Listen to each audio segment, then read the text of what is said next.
Good evening, Internet, and welcome to episode 16 of Malt Magic, the Forgotten Kingdom of Nylin.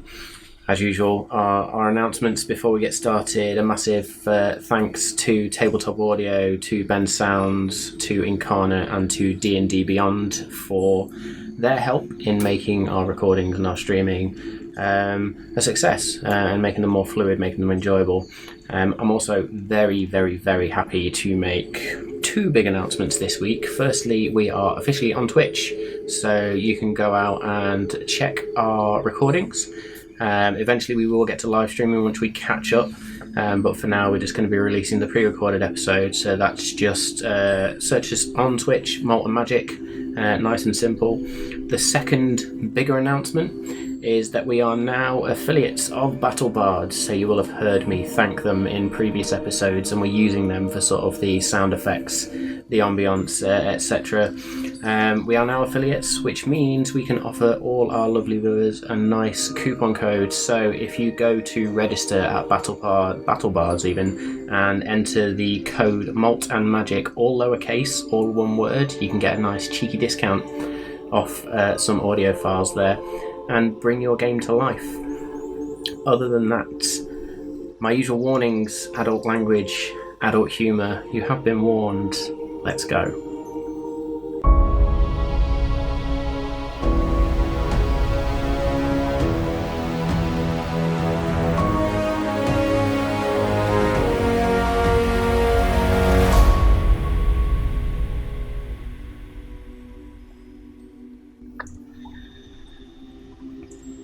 Hello. Woo!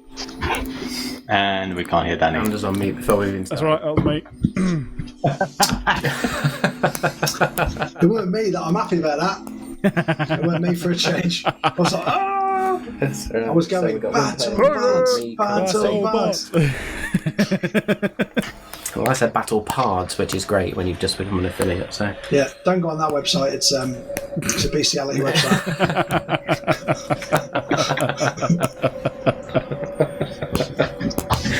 cool. So we're starting off so well.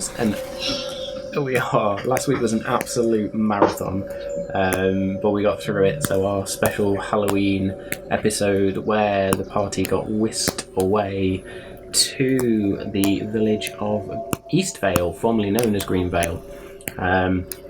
Had some interesting encounters with an old gentleman, which instantly made some our Twitch, I think. Not the streaming platform, pun, we'll leave that one there. But the party... I was waiting for it. The party then found effectively a celebration going on, and the celebration of their events that had happened the year previously, with Ander, Dargon, and a couple of NPCs actually getting rid of the Headless Horseman at the time.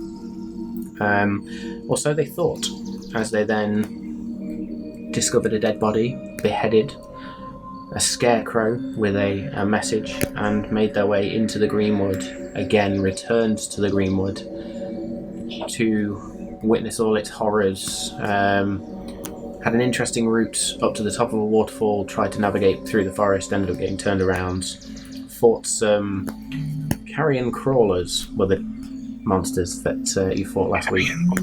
Didn't realise. They almost had you. I think we were so into it that we forgot to do an investigation check to see what they were. Yeah, you did. Then had probably the most interesting encounter of the session, which was the old woman in her rickety stilt house, where she gave you a couple of tarot readings, which she had done before, of course, to Ander and Dargon.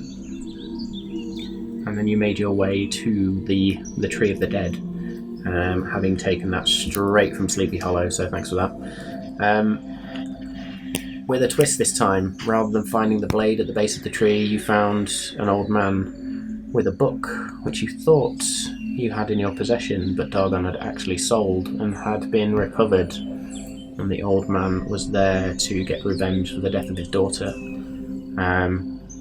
and led you down into the base of the tree, sort of the tree under, if you want to call that, which turned out to be the Headless Horseman's lair. And after a long fight, a difficult fight, you eventually, I think Bothrid got thrown into a pit of lava, which is always good fun. You felled the monster, felled the demon, and then were instantly bounced back to where you were before. And hand still on the key, having said echo, the line still pulsing out as you have sort of that split-second moment where you're all in the room. What the hell has just happened? As you now sort of feel your own bodies, the effects of that journey into Eastvale, into the Greenwood, are still with you. The fatigue, the battle weariness is still there. And time has passed. You can see what looks like light filtering in through the trapdoor from above. And then there is just so you hear the rumble of the dark rock with the blue and purple veins as the key is turned and you've said echo, as the door then just rumbles and open. And that's where we will begin tonight's session. Well, that was weird. I feel a bit... Did we just go somewhere?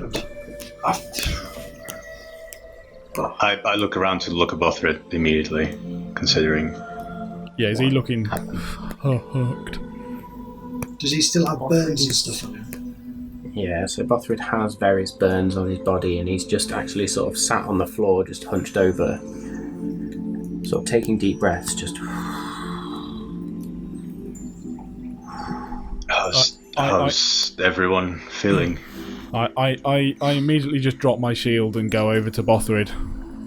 And just... I know he's on the floor, but I just kind of give him a full-on bear hug. Just... Twitch, you just hear it.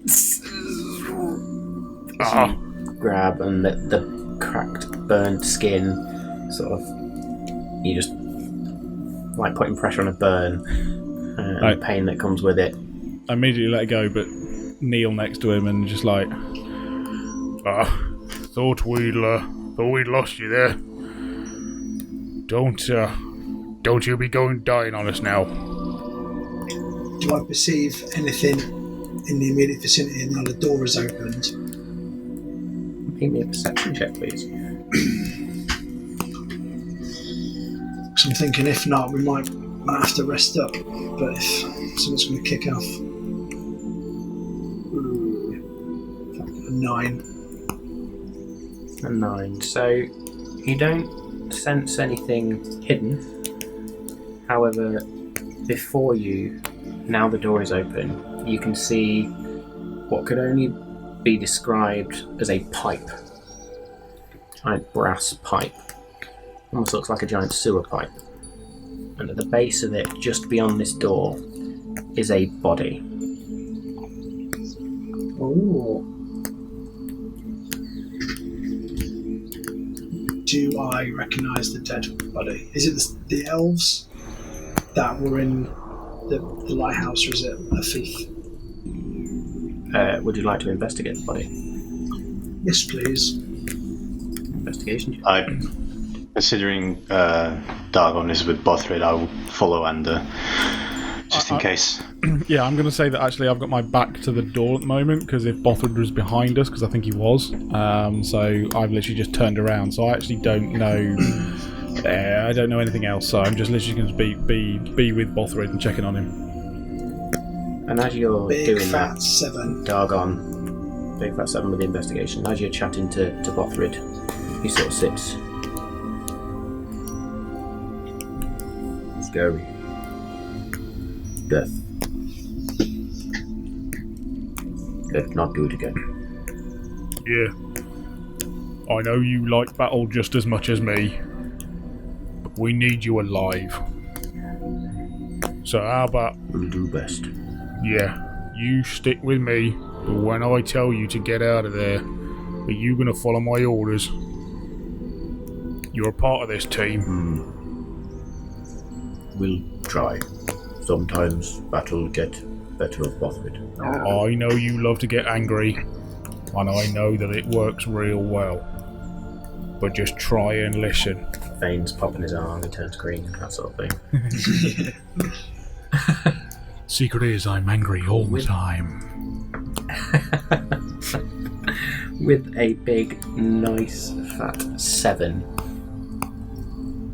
you pull back sort of the clothes that cover this body. It is elven, but it's difficult for you to tell whether it's a thief or if it's one of the soldiers. The body has certainly decomposed to the point where it's difficult to really identify how long it's been down here. It certainly doesn't seem fresh. So I will turn around to everyone else. We got a dead one. We got a dead one over here. Never fucking end in this place. And Step right up. I want to look around the room. Is there anything like on the walls or near this pipe? Kind of near the body. Are you looking around the room that you're in, or in the pipe?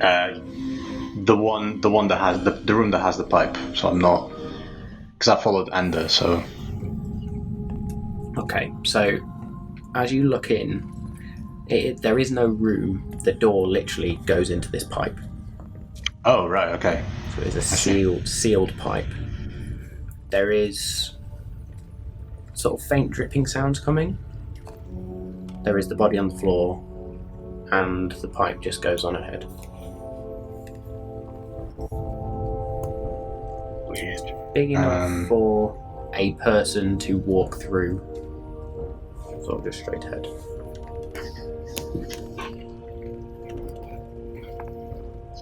Is the body? Are the clothes on the body wet? Yes. Is it? What's different from the pipe? Is it water, or do I know if it's water? Would you like to test that? Sure. Make me an investigation check, please.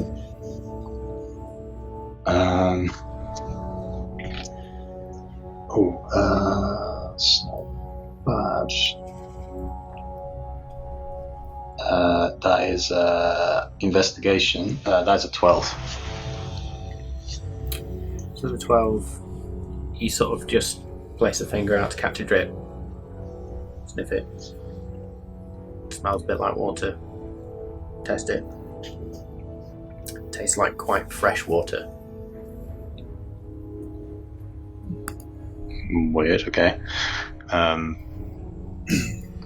Would I know from the position where we are, if this wall where the pipe is like facing the sea, or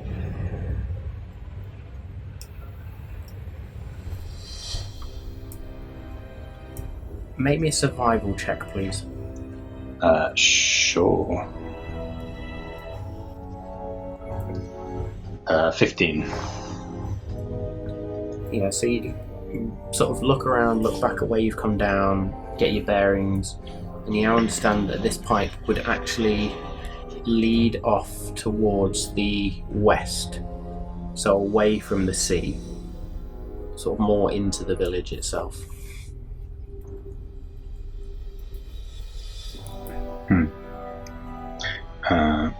Okay.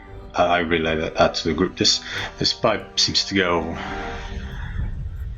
into the village and not the sea, so my only guess is that this individual came from the pipe but then couldn't open the door, perhaps. I'm just trying to think back to when we was in the well, when we first met Kieran. Do you think pipe might lead that sort of way? Wrong village. And that was around. That was all the way across the sea. Let that bit out. No, we're not. No. No, we That'd won't be leave a that long fucking pipe. You never know. Indeed. That's where the Kraken came from. It might be like a medieval Eurotunnel. Well, welcome to Been doing it Greenflower. wrong this whole time. I don't know about the rest of you guys, but pretty tapped after what happened. This fight and what we seem to have just gone through. Do we follow, or do we close this back up and see what the hell we can do later? I wonder if this is even our problem. I mean, we have appointments to go to Malt Masters Keep, and we already spent quite a while in here. So I'm wondering whether we inform that this is here and perhaps we investigate at a later date, but this doesn't seem to be our place to be here. Well, we already know that elves are after this guy, and he's on the run. We're a little far behind. So yeah, I think you're right. I think we've got to count our rocks. We've got to move. So maybe we go back to Malt Masters, see what the hell they're doing, and if we come across your old friend Ander, maybe he can help us with some knowledge on Valiad. Or maybe we even find some of these hunters, some of these elven hunters. Other than that, I think we've got to get. He's long dead. There's nothing. I think it's too late to worry about him now. We need rest. Just one last thing, Kirik, you can't ask this poor drowned fella any questions, can you? No, not today. No, I would need to rest in order to do that. Nah, it was just a spur of the moment idea. So I say we rest up, look after our faithful friend Bothrid, and I think we could do with a pint. And by we, I mean me. Seem to be developing a drinking sound problem. Yeah, being with you, Ander, it's a problem. Touche. Touche. Rest and recuperation Matt. it is, and then... Yes. Matt, is there the ground we're on? Is it stone or soil?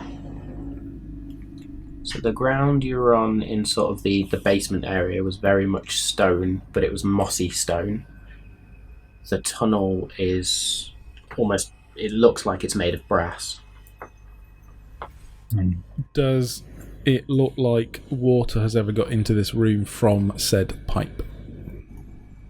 It's dripping, isn't it? Does it look like You it's see sometimes water filled with a large on amount of the- water? So you see a very small amount of water sort of consistently on the bottom of the pipe, maybe a couple of centimetres deep. There is no water, or there was no water inside the basement until the door is opened, and now only a little bit has just sort of dripped through. Alright. If we're going, I would ask that we take this body with us and we perform the right rituals. We'll bury it somewhere. Yeah, alright. I'll pick him up. And can you lock this door again? Is that something you can do? I can try, yes. The key opened it, so the key must lock it. With everything connected to the lighthouse, I don't think it should stay open. This is one... We'll keep the key with us as well. Yeah, I like the idea of that. And we've also got the mystery At this point, it's at this point, as you look into your hands, there is no key. Of course, right. There is no spoon. There is no space. So many Matrix references tonight. So, in terms of In terms of locking the door, it appears the key has gone. Maybe our little tangent adventure made us lose this key, but we can close it, see if it locks on its own, or I'm not quite sure. But we do have this material that the key was made from still, which is still a mystery to be solved. I don't know whether we fashion another key or we just close it and forget about it and leave. Maybe we'll close it, and we will also close the chest. Seems to be well protected enough. That's a good idea. Let's do that. Yes, we need to leave before my curiosity gets the better of me. Let's do that.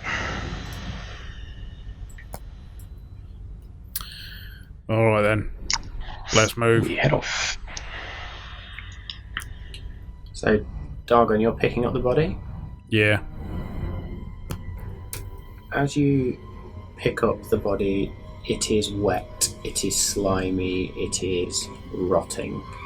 And you sort of pick it up and bits of skin and gore do come off, but you do just sort of manage to slap it over your shoulder with a sound like a wet fish on skin, and just you can feel just some gore trickling down your back. But you do make your way up and out, up the stairs and climb out of the chest. Bothrid sort of hobbles along, wincing a little bit, but follows soon after. Kirik, you two follow on. And then finally, probably with a final glance back at the door, Andy, you two choose to leave the room. And it's at that moment where you turn away that you hear the as the doors shut again.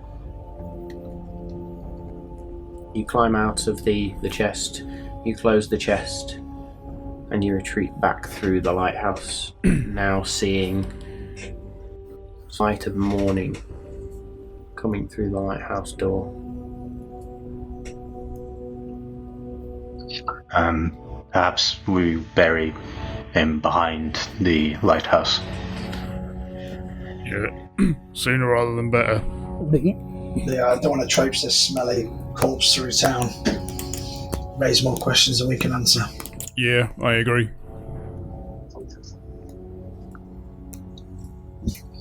With it being daylight, is the Tabaxi camp up and about, or is anybody up and about that we need to not let see us carrying a dead person?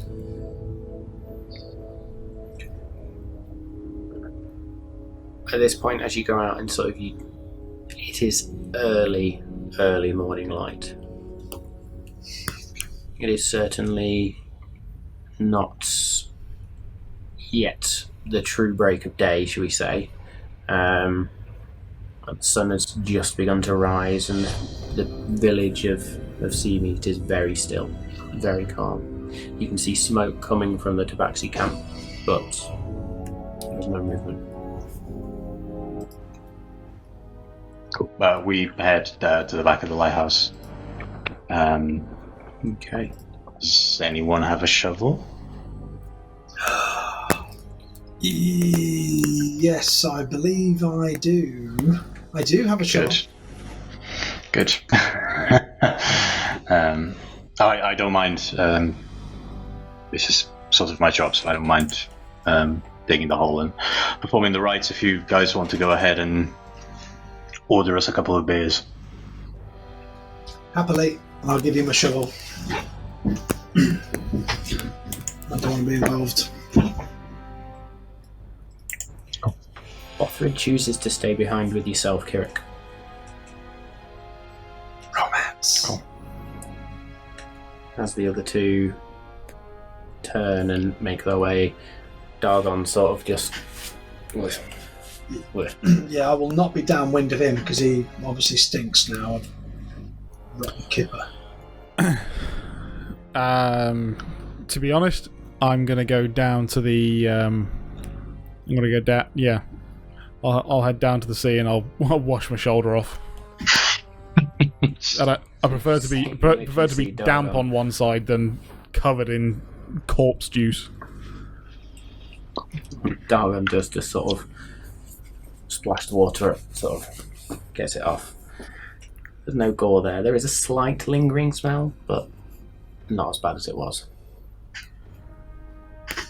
I'll head back to the Kirik tavern. begins to dig a grave, and Bothrid sits and say, "Will do my part when buried." And he sort of just Thank you, Bothrid. over. And you can see there's a little bit of a shiver, a tremor to him, but I sort of non like casually but nonchalant, almost in a way. I dig open the grave and then I reach to my pack and take a pinch of salt that I put across the corpse's forehead, and I place 2 copper pieces on top of the eyes, and I will cast gentle repose or repose.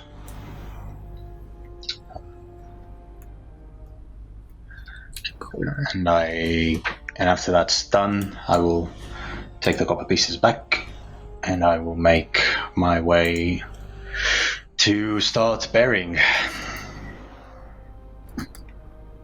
And it's at that point, as you cast the spell, there is sort of a shimmer over the body, and some of the bits of skin that may have been hanging off just seem to almost stop and pause.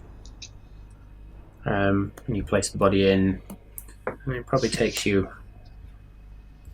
bearing in mind your size, the land being quite soft, being sort of sandy, loamy soil at this point, probably takes you maybe a couple of hours to really properly dig this grave and bury the body.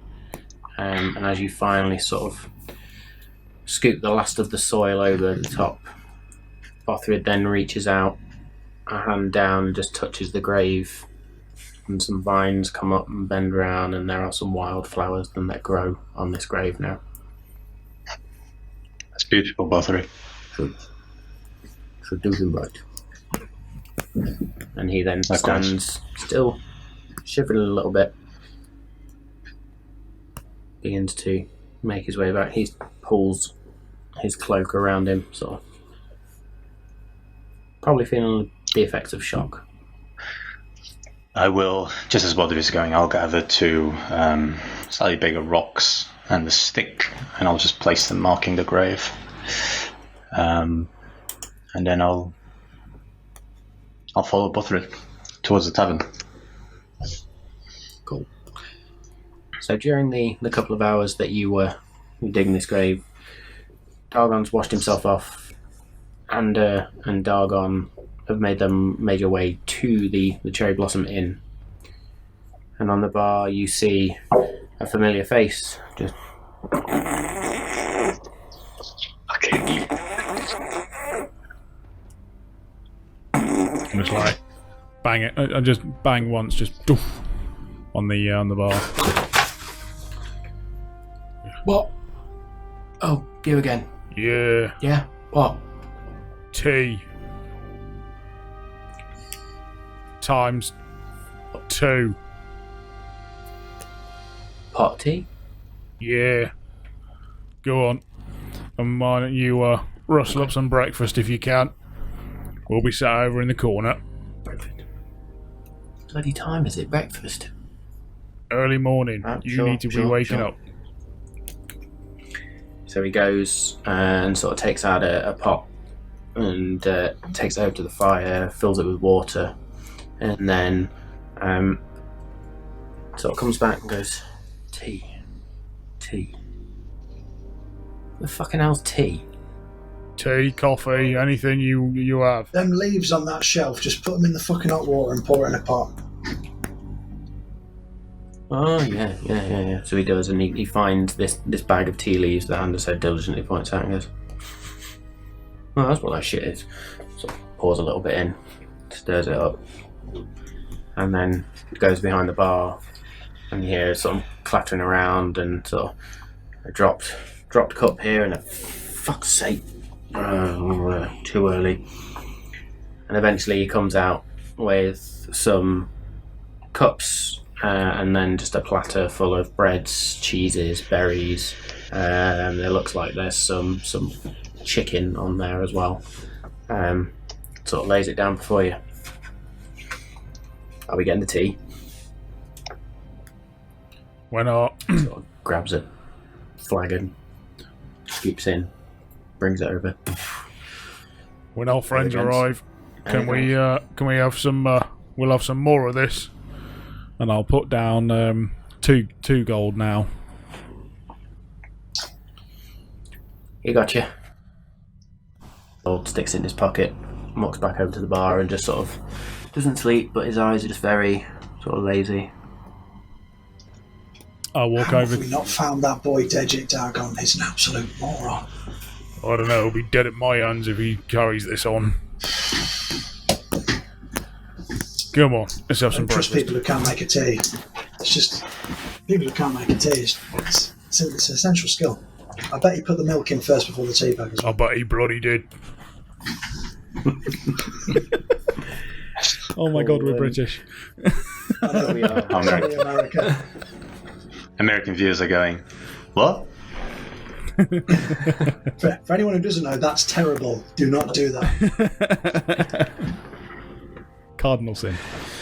Yeah. And over a couple of hours of just sort of light chatter, nothing really of any importance, eventually Kirik and Bothrid come sort of walking in. Bothrid himself has his chimera's cloak around him, the lion head sort of pulled up over his head, sort of still a little bit shivering, and he sort of sits down, winces slightly. What got? Bit of bread, bit of meats. You a fan of tea, Bothrid? It's good Not for you. tried before. Yeah, have You a like bit. it, it's leaves. You Yeah. love plants. Careful, it's hot. Remembering that he fucking necked a coffee one time and put it in his face. Yeah, he did. You did, yeah. Bothrid sort of reaches forward and just sort of holds the cup. Warm, good. Calms the nerves.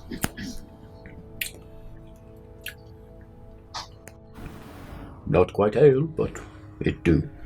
Yeah. Well, I was going to have ale, but thought better of it considering it's early morning and we'd have quite the evening. I don't know what's got into me. Yes, I think. Maybe it's you, Kirik. Well, I have been known to be an influence. I think we He should got pissed perhaps... the other day. Don't be taking any lead from him. It was my guilt card that I played that made you think twice. That was an accident. So I was just wondering if we have a plan how we're going to travel to Malt Masters Keep and what route. Do Would be we good to- look like we have a plan? I was going to say, we've been winging it this whole time, Kirik. That is concerning. You may have only known us a couple of weeks, but in that time I'm pretty sure you can understand that we are winging it. That's fair.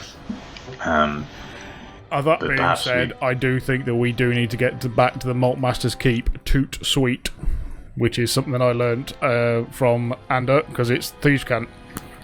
Yes, it is. Indeed. Means as quick as you like. In that couple of hours, Yeah.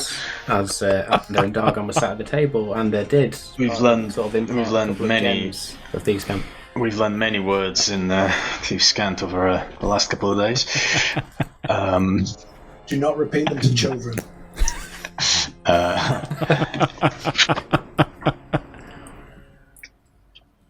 But then perhaps tomorrow, if we...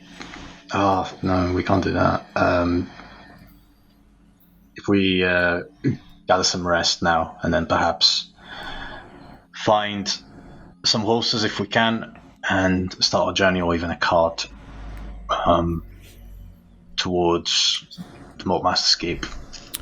I know we discussed going via Moonbright, but do you think, gathering what we've learnt and what we've seen and what we know, we need to just go straight to the Malt Masters Keep? Yeah, I was thinking that. and I was thinking you're right. If you also remember, we had that delightful emporium up at the Malt Masters who might be able to have a few things for us to be able to purchase.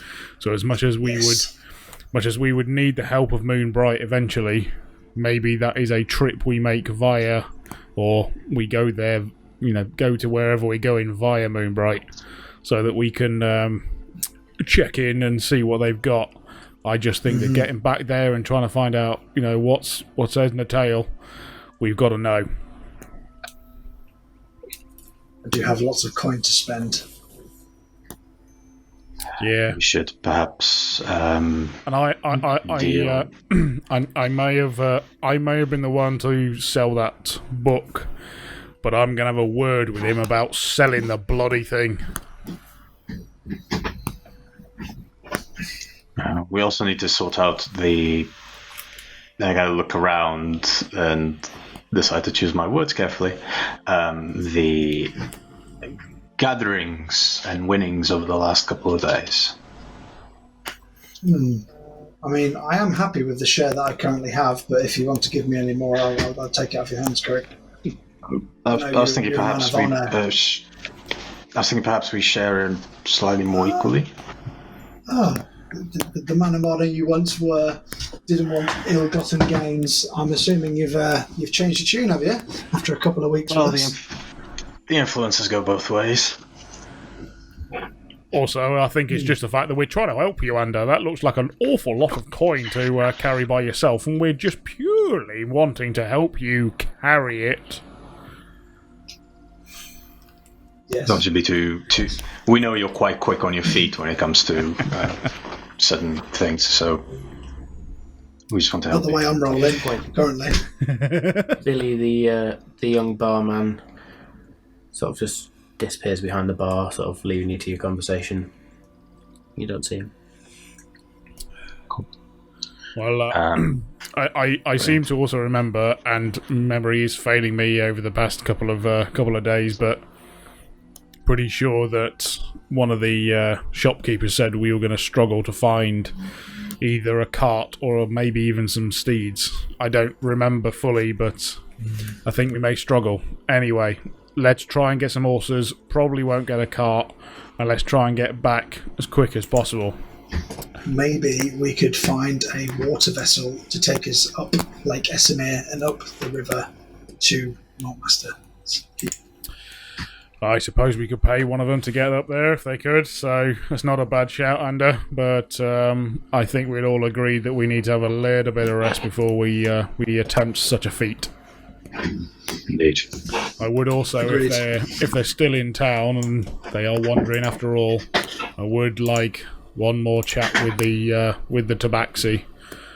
Admittedly, I'm happy to do that before I go to sleep. Either way, don't mind. Yes, I think you may need to go it alone. I think Bofford and Kirik look a bit worse for wear. They need their rest. I feel like I'm missing one leg anyway, but yeah, I may pop up there if anyone's risen, and if not, I'll go after we've had a bit of a rest. Okay.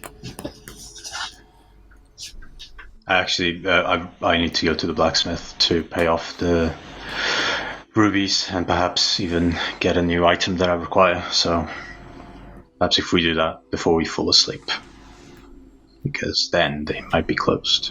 Looking out the window, are we getting anywhere near, sunrise? Is anyone up yet?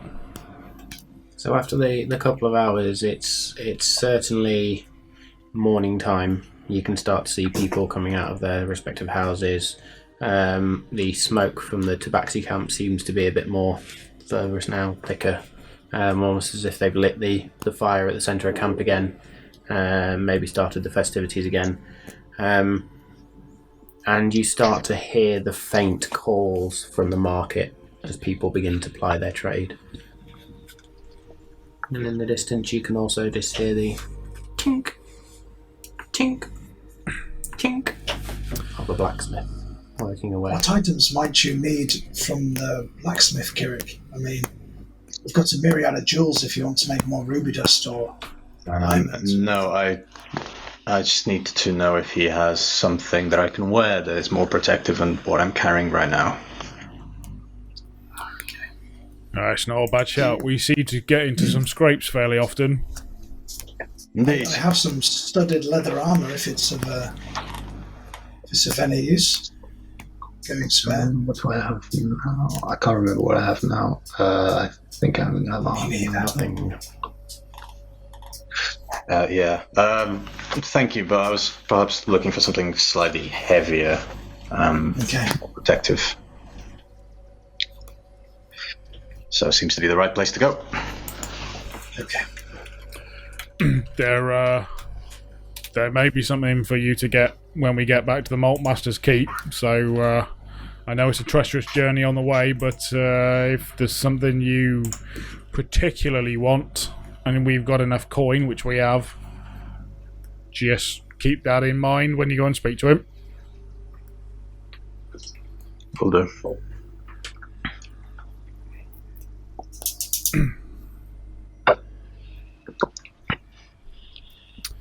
Cool. So you're going there now then, are you? Yeah, I think so, and then going to sleep.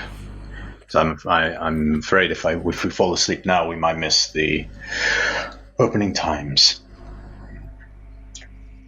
While they're doing that, I will just go to my room and just play my pan flute to myself for a little bit before I fall asleep. I've no interest in going anywhere with anyone. Okay. So you disappear upstairs and sort of into your room. Make me a performance check, please.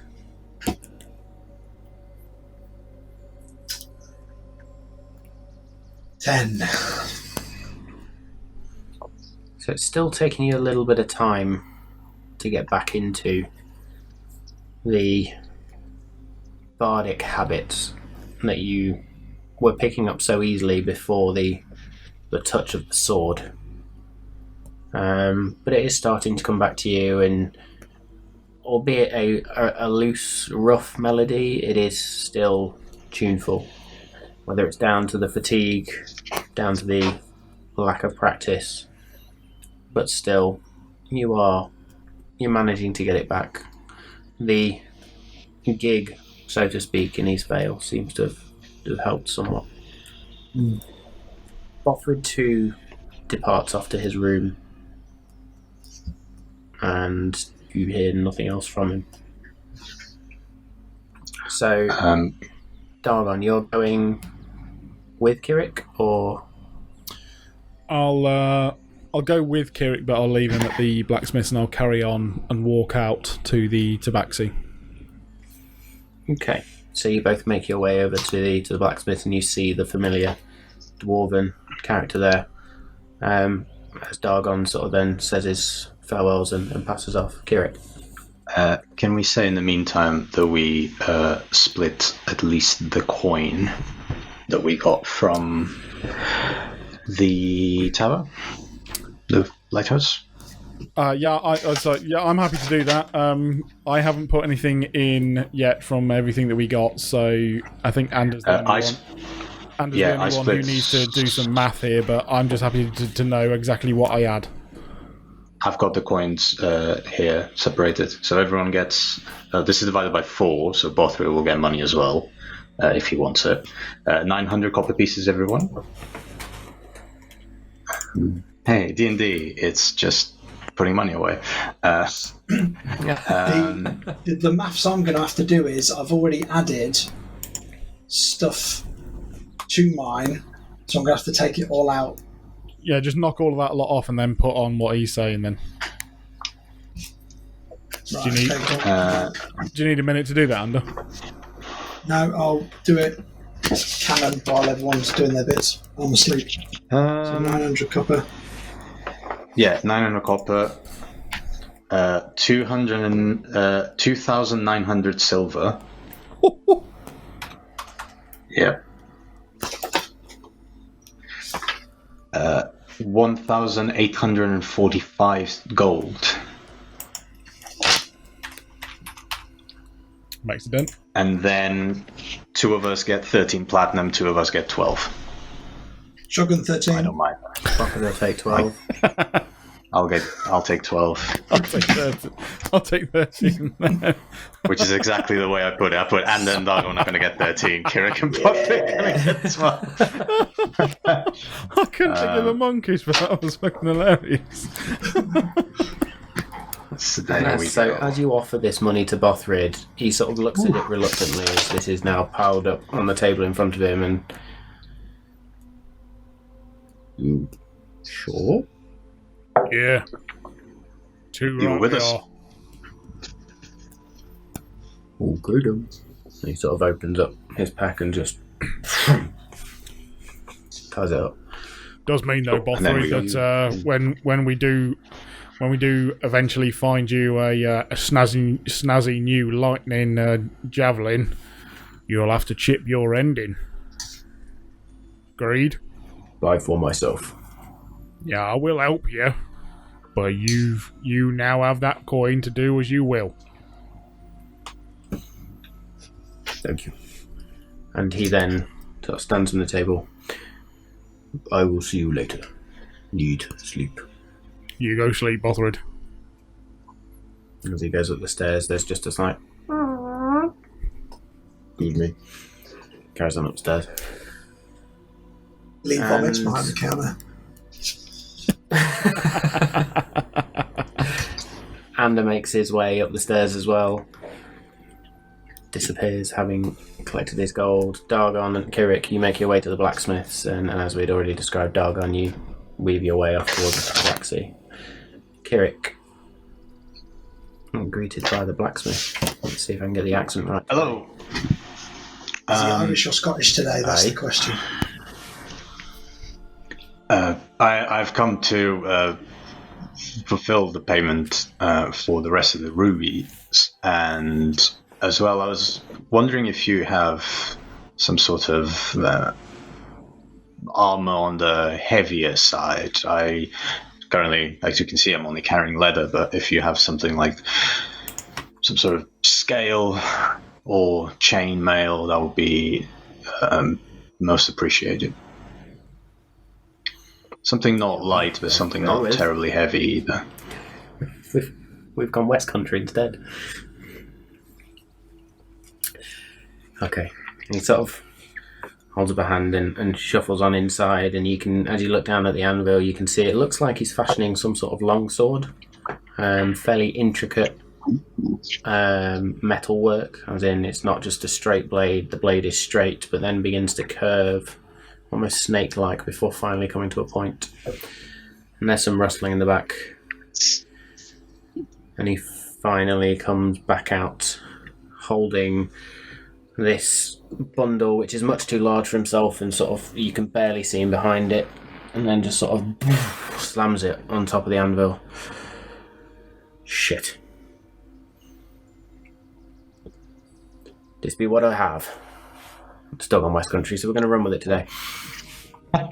What is it? So, in front of you, What you does it see look like? some very beaten, buckled breastplate type armor. I'm sorry. Underneath there is also some, it looks like a chain shirt maybe. It's very basic, nothing spectacular. And then hidden right underneath there is a glint, a sparkle. Right at the bottom of the pile. I kind of put the kind of three pieces, pull the three pieces apart, as it were. What's at the bottom? So at the bottom there is what resembles scale mail. So not quite chainmail, but overlapping scales of a metal of sorts. Okay.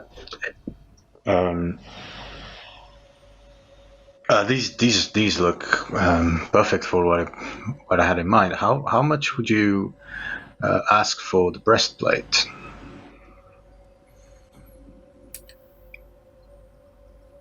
Not be in best condition. So 300 gold. Okay. I can bang it out for you if you like. And the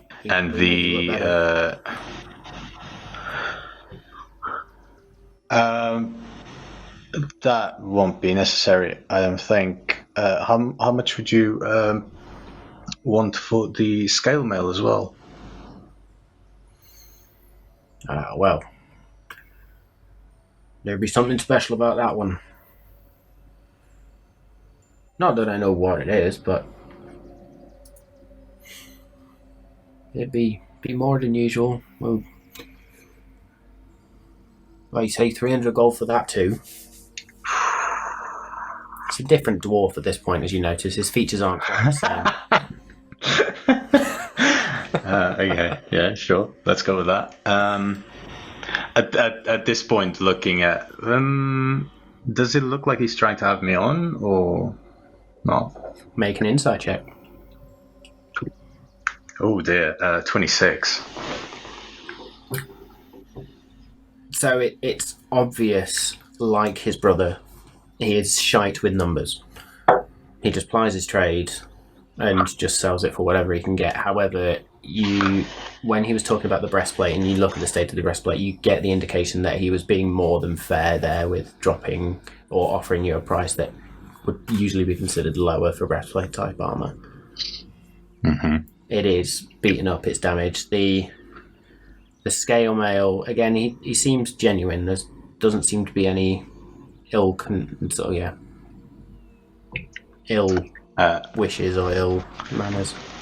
Cool. At this point, I will remember the way and the talks when he gets in these kinds of situations, and I will turn to the dwarf and I'll say, "It's all well and good.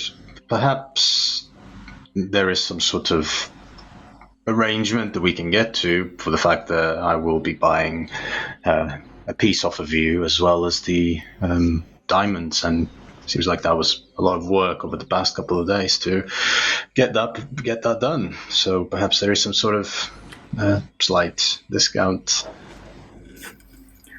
Him being Kirek being completely new to this type of conversation, he's going to attempt persuasion. Great, that 10.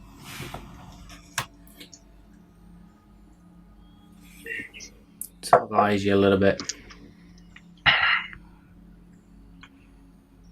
What'd this be about diamonds? Not diamonds, rubies. Ah, I know you now. You be the fella that wanted rubies. Me brother, he banged out the rubies for you, yeah? Yes. Well. I not be knowing how much he charged you for that. I believe it was... Yes? Oh, no, you carry on. You tell me, I don't mind. I believe it was, we were talking about something around 1,000 gold. Aye, sounds fair. How about we say then 1,200 armor, rubies, job done. Sounds great. I will take the scale mail off of you. Okay. So he hands over the scale mail, and as he lifts up the scale mail, he now looks at the blade underneath. Well, shit. Guess we'll be banging that one out again. I will quickly cast Mending on it, if I can. Okay. Yep, so roll me a... Oh, I remember how mending works. Mending is just mending. Just says it does.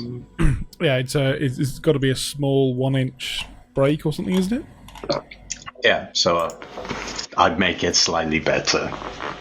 But still messed up. So as you do sort of place your hand over the blade, the scuffs and scratches actually almost just seem to bleed out, and the metal becomes smooth again. Well, that'd be a fine trick. Could be using that one myself. Be thanking you. Anything else? And thank you. No, that'll be all. Thank you very much. Very well, very well.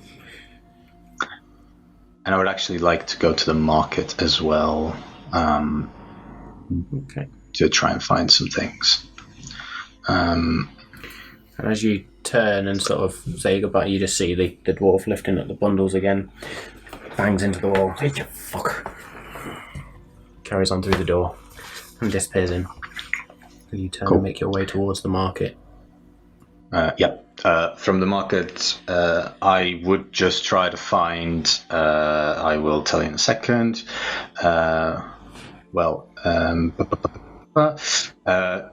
incense, 250 gold worth, and 4 ivory strips of 50 gold each, if possible. Cool. And you find one particular stall that's filled with herbs and various spices and all sorts of things. And it was the one I think you stopped at last time when you were shopping for various things. And he sort of greets you again, and you sort of have the conversation again, and he offers you enough incense to cover what you need. Cool. Would you like to barter with him, or? No, I'll stay. I'll stay at Okay, so this one's a bit more set of a price. bit more of an honest trade. Yeah. 250 gold for the incense then. Cool. And then you ask him about the ivory pieces, and he sort of has a rummage around and shakes his head, but points over to the next stall, and you see a young woman sort of tending, a young tiefling woman. Ooh. I'll move over and I'll try to get those 4 ivory strips that I need. Ivory strips, is it? Very well. I think I have some.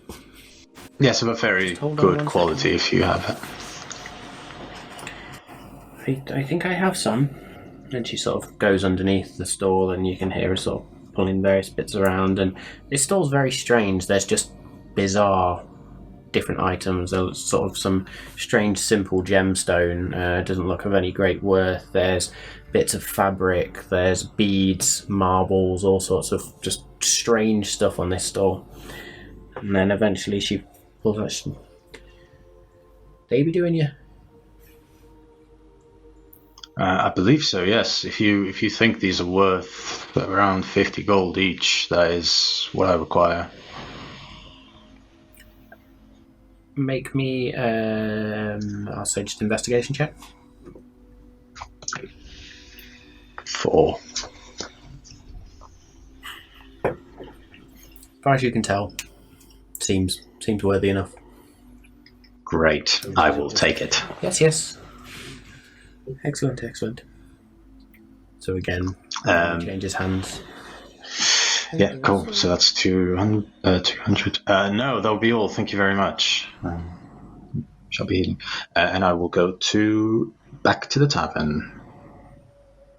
Okay, so you make your way back to the tavern with your trades, your new wares. Make your way up the stairs. Billy at this point is back on the bar, a little bit more alert. You can see he's got a mug of something steamy in front of him. He's just sort of nods at you as you come past. Takes a sip. Alright. Excuse me. No worries. And I will head to mine and Anders' room.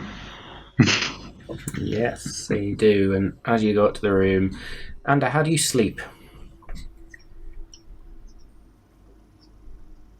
Sorry, I'm choking on my own spit. Slowly dying in the corner. Yeah. I'm fucking dying here. Fucking hell, Danny. I sleep a starfish in the middle of the bed. You sound like the He's Godfather. underclothed at this point. You've done me a very great service. Spoon me, I dared you.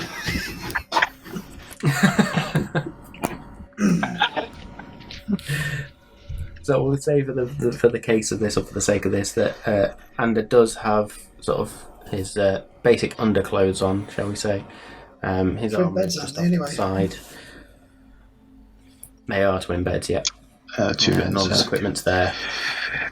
He is sound asleep as you sort of come into the room.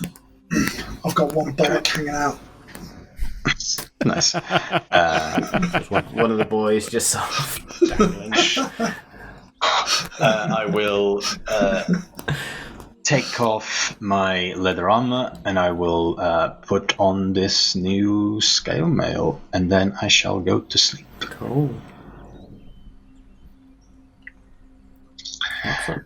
And I'm going to choose my spells. Nice.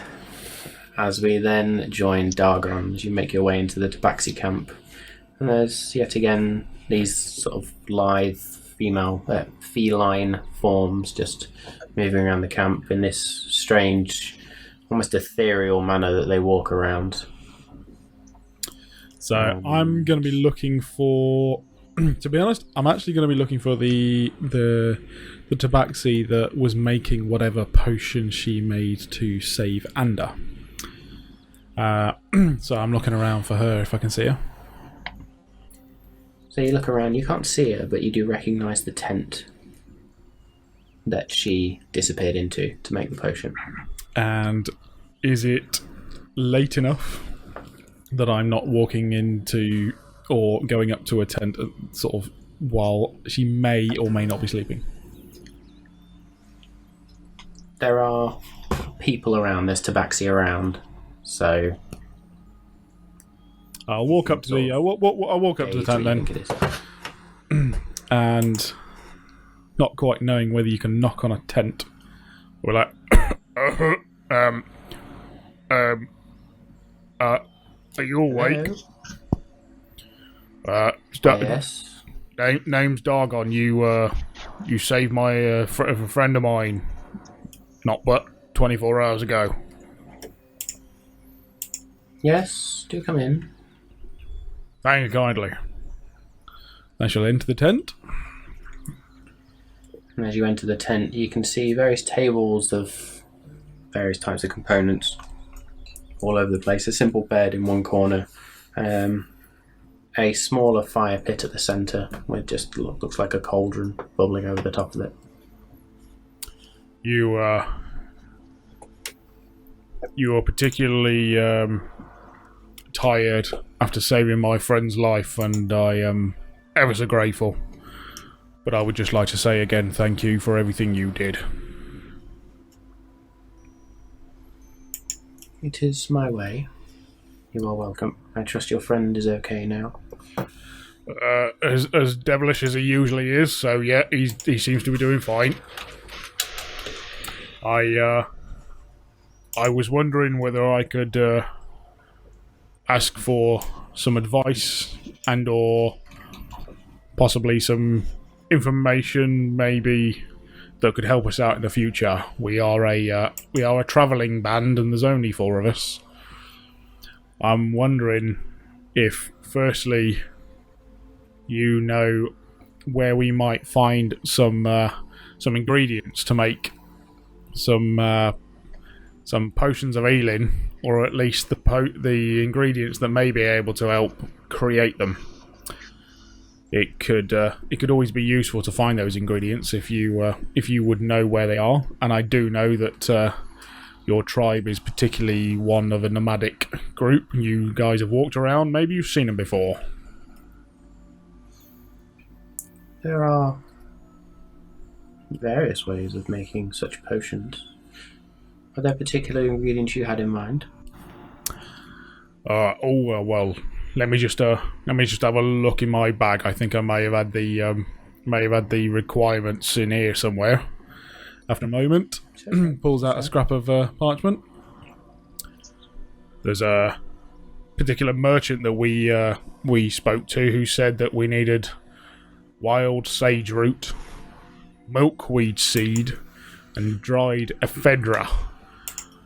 I admit we haven't really looked since he told us that we needed them, but I was wondering whether you guys knew where to look. And she sort of ponders for a moment. Those ingredients again, sorry, you'll have to forgive me, I am still somewhat weary. My apologies. Dried ephedra I think I can help you with. Milkweed seeds and wild sage root.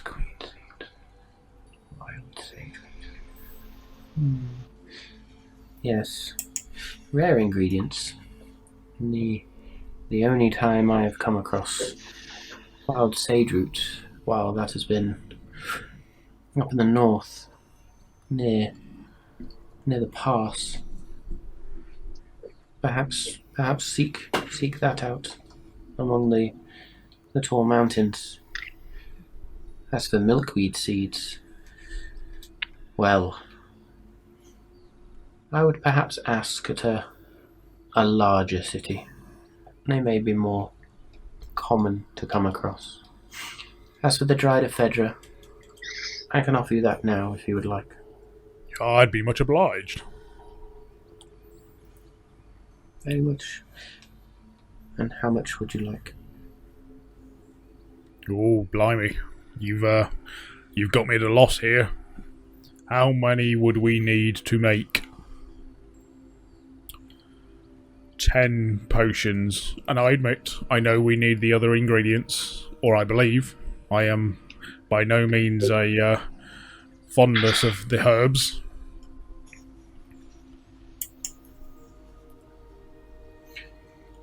Hmm, 10 potions.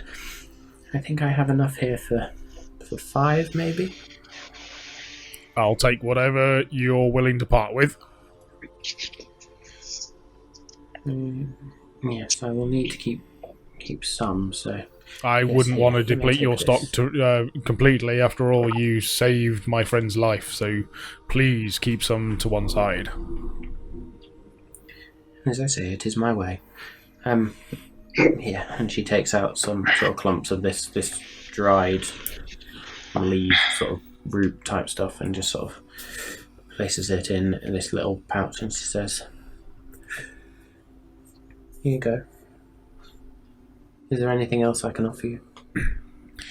The other thing is on a slightly more personal note, and I don't know whether you would be the right person to ask.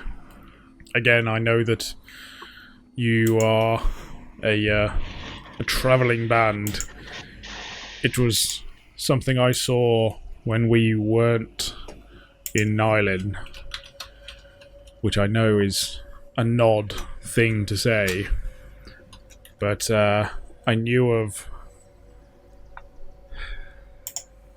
a little backstory. I have my wiles. I have my requirements.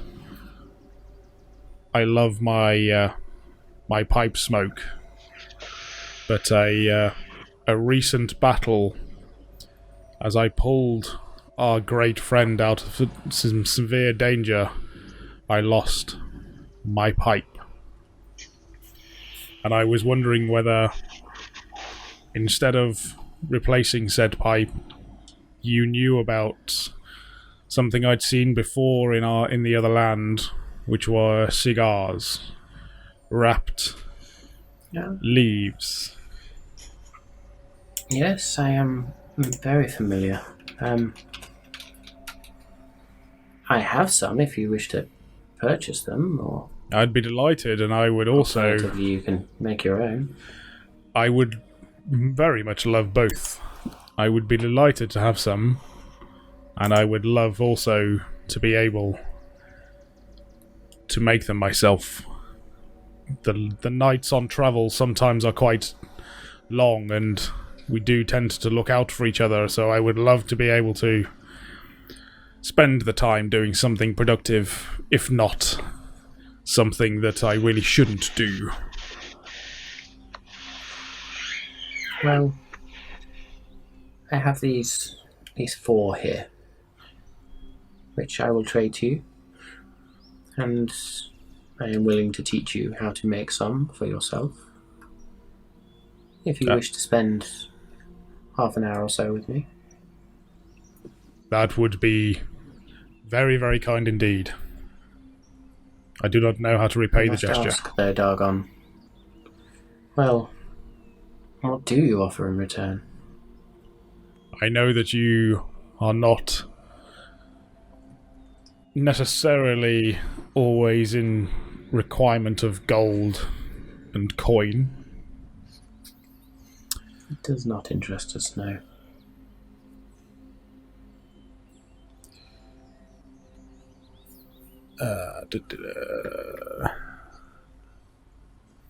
Are there any rocks and gems that are used in any potions that you are aware of? None that I have need for.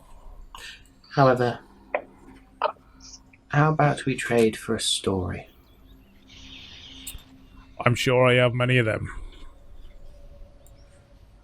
I will teach you, and in turn, while we speak, you may tell me a story. What kind of story would you like from this large man? I think I would like to know the story of you, Dargon. Ah, I knew you were going to say that. Well, I suppose I would be happy to. Me, myself... She says, well, come then. Sit. And rather than potentially spoiling any juicy plot hooks or insider information there, you impart on her the story of your journey so far. Your efforts with the tribe, the fate of the tribe, your journey into Nylin, your adventures with Ander, Kirik, and Bothrid. And all the while she sort of shows you how to wrap the leaves and how to get it in such a way that it's tightly packed enough to then be smoked. And she sort of explains how it will take some practice, but by the end of it not being a difficult thing to achieve, she's pleased with your progress. She's more than pleased with the story. Do I also learn where I would then get said materials? She explains that most of the leaves that go into this are quite easy to come by in most markets, most cities. There's usually some place that will either sell the right herbs or the right dried leaves to be able to do this. Cool. That's good. And so you leave with not just the 4 cigars that she had made, but also the two that the two of you made together. Cool. And as you turn to leave, thank you, Dargon Thunderhand. It is a pleasure to know you. And you as well. I sincerely hope that we cross paths again. It seems that our path will take us a long, long way around Nylin. So I do hope that we survive it and we can meet you and everyone in this camp again. You have been so very kind to us. We travel far, we travel wide. I am too hopeful that we meet again. Well, if you're ever near the Malt Masters Keep, please let them know you're near. And if we are to be around, we would very much like to meet up and have some of that famous drink you had before. Indeed. I shall let the chief know. I know my green friend loved it. He was certainly not prepared for the effects, was he? We'll break him in with it. Don't you worry. Thank you again. And she sort of bows her head as you turn and leave the tent. So you can add 6 guitars to your cigars to your inventory. I shall add them. And so as I'm walking back, I wouldn't light one, but I will happily just sit there, just like, oh yeah. But I'm not going to have one because I want to go to sleep. Cool. And you make your way back to the tavern, where surprisingly Billy is alert.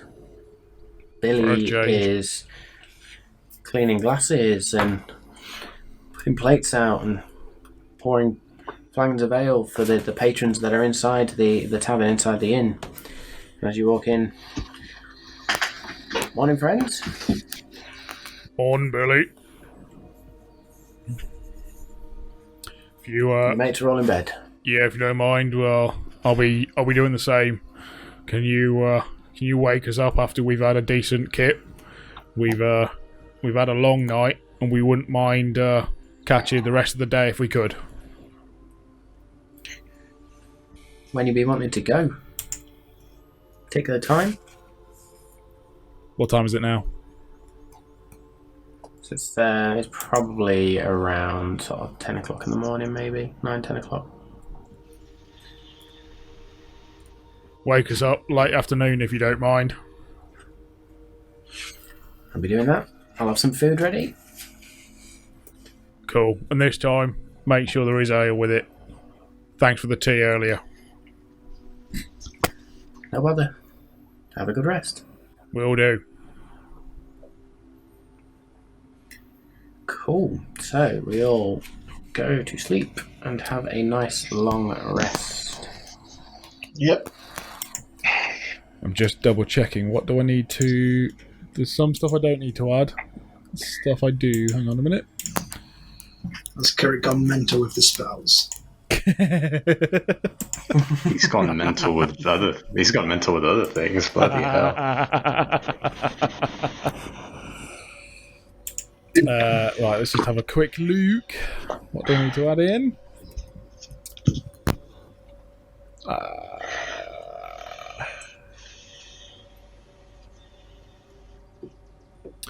Do we need to add the dried ephedra? Just add it to your Yeah. Just do a custom item, yeah? extra equipment. Yeah. Yeah, custom item will do. Wicked. And 6 cigars, because that's wicked.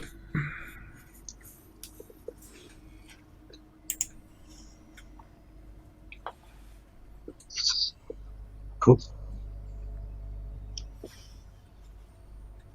Excellent. Change that one to... So I just put ×5 for the dried ephedra. Yes. Yeah, cool. Spell ephedra.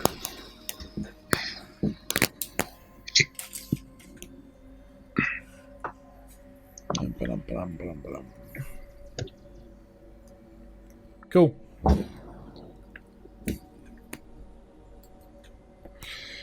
Everyone's back up to full health then. I haven't got temporary hit points anymore though, Yes, good point. so I'm on 49. You're on 49.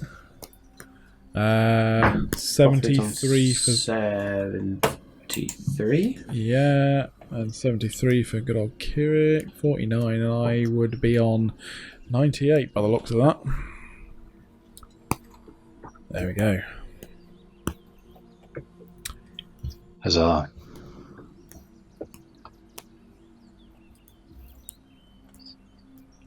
Excellent. So, who is up first? Not me.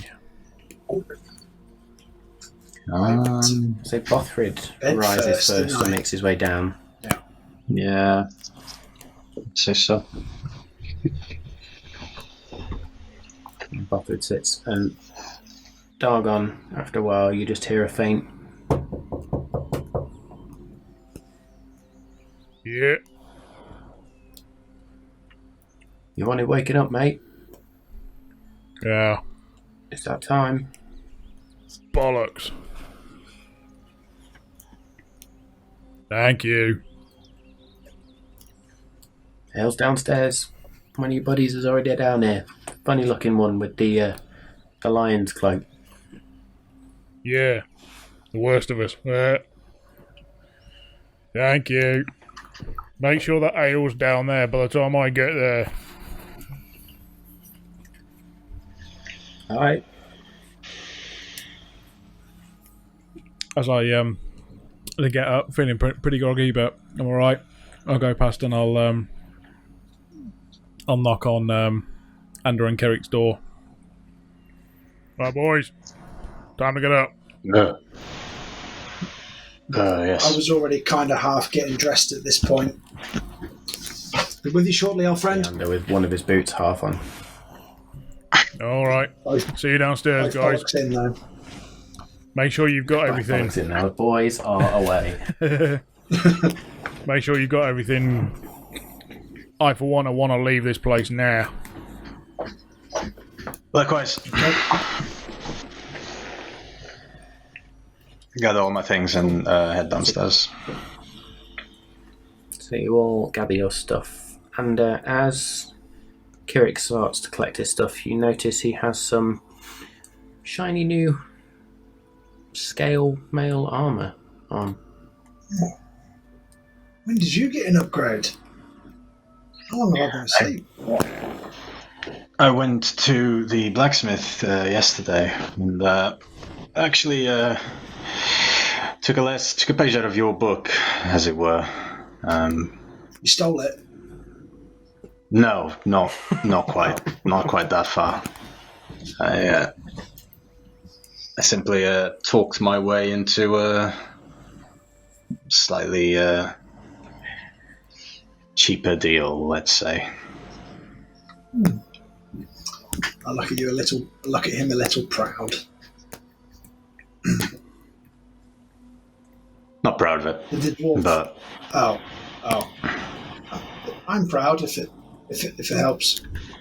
You've got to haggle. Well, little There's nothing immoral about haggling. Getting a deal is getting a deal. He's had plenty of money from us. yeah, perhaps. That one dwarf who works there by no brothers, as I recall. Actually, it was a different one today. Yesterday, it was a brother. Was it? Yes, Oh. sounded a bit different as well. I suppose it's just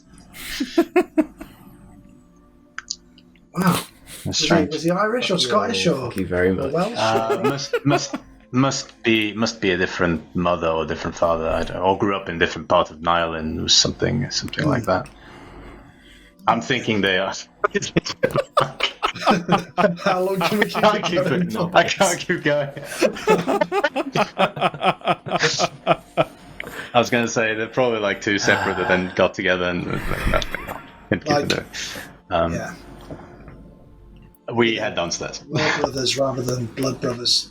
Who knows? Exactly. Either way, you got a deal. Good man. Yes. Cool. So you head downstairs and join Dargon and Bothrid, quite happily supping at ale again. A relatively simple meal brought before you. Certainly not a hero's feast by any means, but enough to replenish you and enough to feed you. There's various vegetables, some freshly baked bread this time, looks like some pork, maybe some more poultry of some kind. Bothrid certainly looks a lot better now. His wound seeming havingly healed up, some of the skin sort of scabbed over, but looking a lot better, and he moves with a bit more freedom. Doesn't seem to be sat hunched over. There is a weariness under his eyes, but he seems to be happily enough chewing away, masticating, if you like, and drinking his ale. As much as I I knew Danny would like that one. as much as I'm keen to get out of here and get back to finding some more answers at the keep, just a couple of questions. First of all, the lighthouse. Do you think that we've left it in a state enough that people won't get hurt? And secondly, should we take claim of it in the chances that no one's coming back for it? And if so, how? It wouldn't hurt to have some real estate in a couple of locations, and this one, as far as I can gather, might be going spare.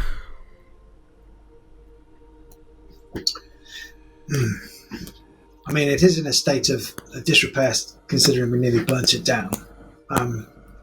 But you're right. Some children may get in and set off the booby traps, and I don't think I could have that on my conscience. So, I mean, we may even go so far as to pay someone in advance for looking after the lighthouse, or maybe we find a way of being able to pay them on a regular basis to look after it for us, purely to keep people safe.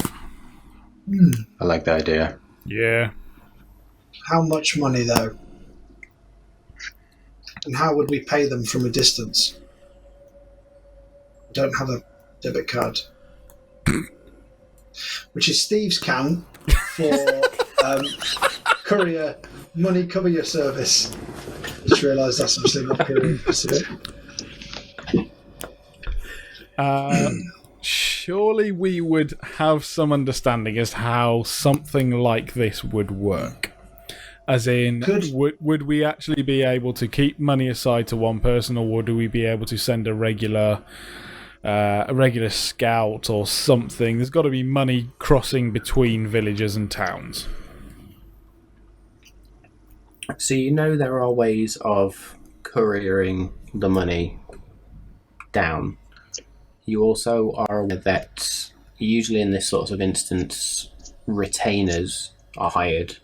Somebody to almost take stewardship of a building, and you usually leave with them enough money to maintain the property up until you plan to return again. Well, as long as we think that we can find someone here who's trustworthy enough to follow the normal, then maybe we do. I was actually thinking that we could find someone who was part of the religious building at the far end of the village. I would have thought that they would be more than trustworthy enough and would be welcome of some patronage in the form of coin. Would your respective gods like you giving money to another church worship of a different god? It's more of a business relationship from what I see. Okay. Alternatively, to save us money to spend on other items, could Bothrid just block the entrance with vines and trees until we return? How about this? He does that after we've... Well, no, that may not work. I was going to say, can we pay the blacksmith to make a door? Wooden door, iron bars, fit the door, give us the key. But I bet you that's going to take him more than a day to do that. Mm-hmm. However, we could always ask him, and we could see, or he could also courier the key to us.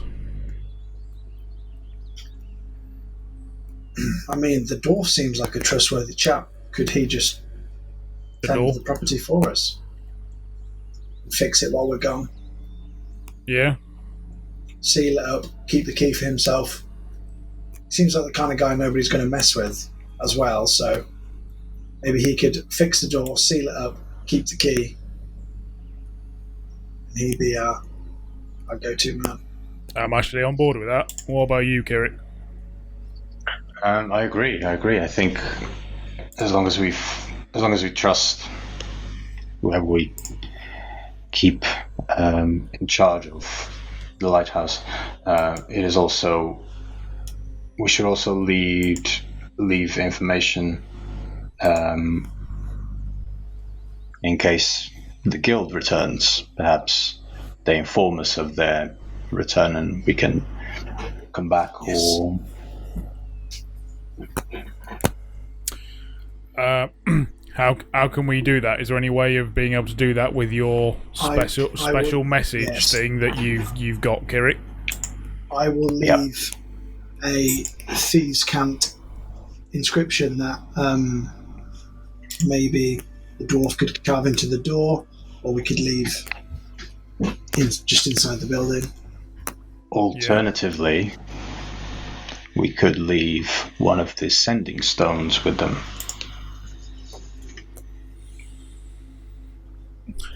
To be fair, we did steal it from them. Yeah.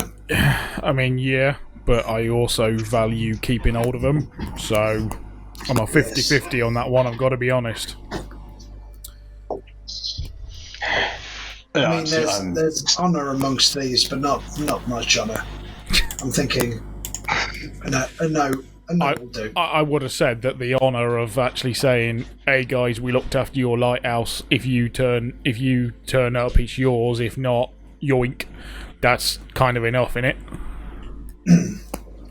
Yes, and I can keep checking with our friend every so often by way of sending. I forgot that you could do that on a regular basis. Yeah, that'll be a great idea. So, are we all in?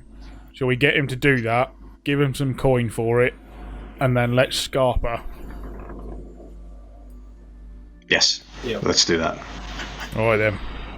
Now, if I understand, it's mid-afternoon. Are we happy to ride into the night, or because I'm feeling rather refreshed, are we going to wing it and try and get most of the way through the night and then camp?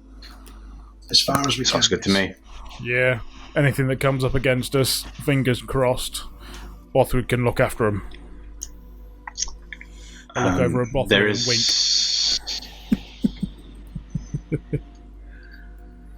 There's also something else that I wanted to talk with you.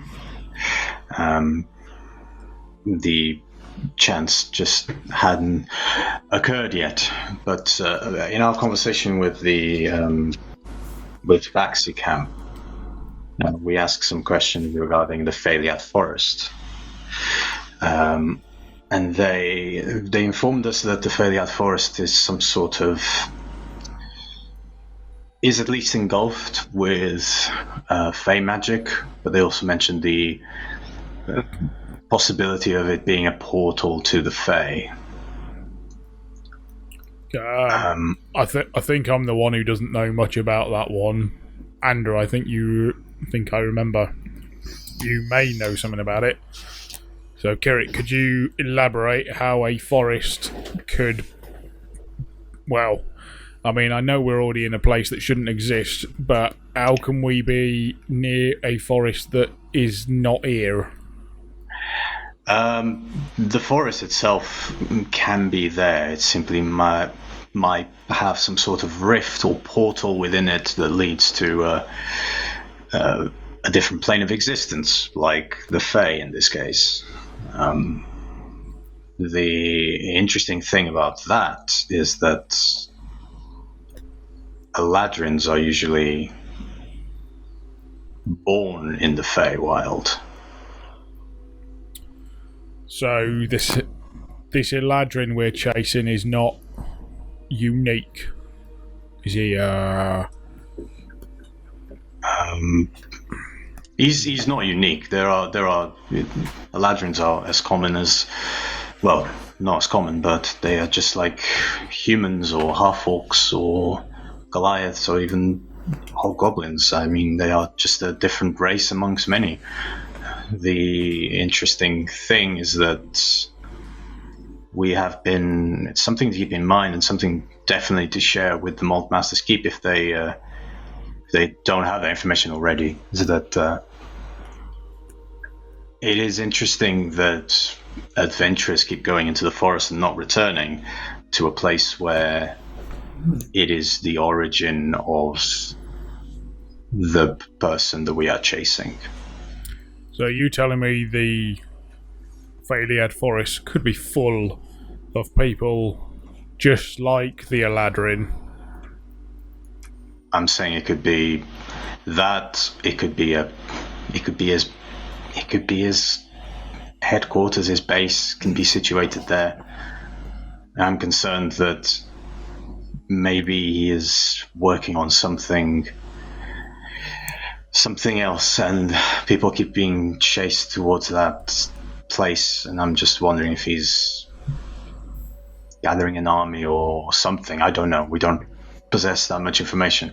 This is why we probably should try to get more information from the Malt Masters. Would creatures or people or whatever you'd call them from the Fae, are they all as powerful as the Eladrin? He seemed to be unearthly potent last time that we encountered him. Can I roll to check whether Kirik would know much about the Fae itself? Make me a... I think it'll probably be the same anyway, but either nature or a history check. It is not. History is better, actually. Okay. 15. So, going back to what Kirik has sort of read in the past and understood, the Eladrin as a race are innately magical and have magical powers, just based on the fact that, as Kirik has rightly said, they are born in the Feywild. They are born in this place that is pure fairy, pure Fey. However, the abilities and strength that the Eladrin you know has displayed so far are not usually strengths shown by Fey magic or Fey creatures. Is it more necrotic that we've seen from him? Sort of more that type of that type of thing. We've had Dawncaller come to half with his face come off. We've had, him managing to come back from what seems to be death when we smashed into pieces.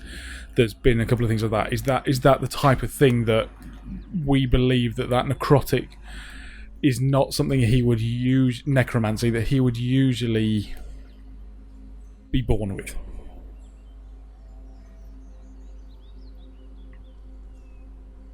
The abilities he's displayed are more than Fey. Whether they are necromantical or otherwise, it's difficult for you to really guess at this point. Yeah. There is something otherworldly about his powers, but what you can be certain of is the fact that it is more than just fairy magic, more than just Fey magic. Yeah, I mean, there are other creatures in the Fae, but just like there are other creatures here, not all of them are evil, or as evil as he is. I can vouch for that. I have my own Fae guardian angel, as it were, who comes to me sometimes when I need her. There you go. Is any of this a surprise to you, and you've been awfully quiet?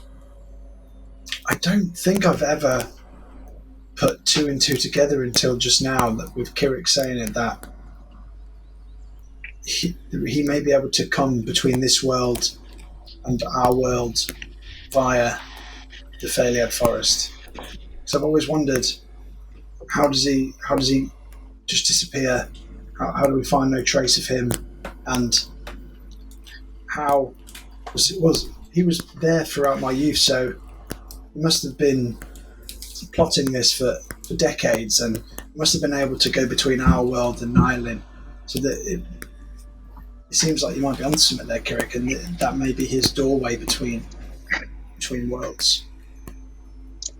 Might require some more investigation. Perhaps the Malt Masters have got a library of some kind that I might be able to use.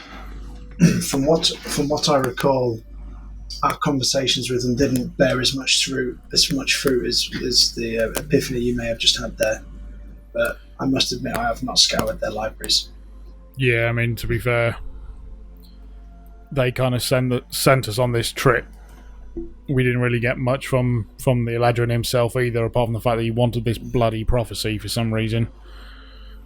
I don't know what he's trying to do. Still don't. And that's why we need to combine all this information together. We are working on behalf of the Malt Masters Guild. We want to know what this prophecy is. The Eladrin wants the prophecy. And I think I sometimes feel the Malt Masters might be winging it more than we are. I was going to say that as much as I know that we want their help, there's going to be a couple of awkward questions to them, because I'm sure they are kind of heart and good intentions, but they seem to have sent us off knowing we're part of it somehow, and they could have told us more, and they've got a lot to answer for when we get back. That's my personal fisticuffs opinion, admittedly. Well, it's all about asking the right questions. So let's go ask them some questions. Let's go and ask them some questions. Kirik starts with the questions, Dagon, rather than your British approach to start off with. My diplomatic approach has never got us into trouble, apart from every town we've got into, so I don't know what you mean. With that, Bothrid sort of claps you across the shoulder and holds up his jug. Don't encourage him, Bothrid. Yeah. Right. So, dwarf, door, horse, keep. What you said. Door, horse, Head off. Strangest game of word association ever. Yep. Let's go with it. I wanted to repeat it, and I literally could not remember straight away the order you said it in. Took me a minute to work out what the fuck I was going to say. Yeah. Dwarf. Oh god, what comes after dwarf? So you finish up your meal. I'll say you toss Billy a couple of gold coins, hand the keys back in. He sort of bows his head to you. Be seeing you soon, hopefully, gents. Alright. Indeed. Lying through my teeth. I think it's safe to say Billy's not a morning person. He seems very on the ball this afternoon. If he's not a morning person, I've got to admit, I don't know what time of day he is that type of person. Well, perhaps late evening? I don't know. yes.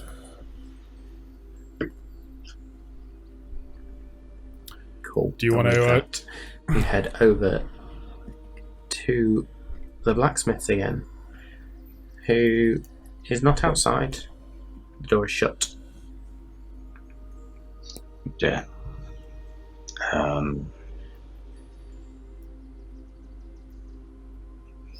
Maybe his cousin is in if we knock on the door. From Birmingham. All of a sudden, in the middle of Nylin, there is this roiling arcane energy. As Ander just gets pulled into the vortex. I don't know, the prophecy was wrong, guys. It wasn't Ander, it was someone else. Wasn't Andrew? King my ass. King of fuck all.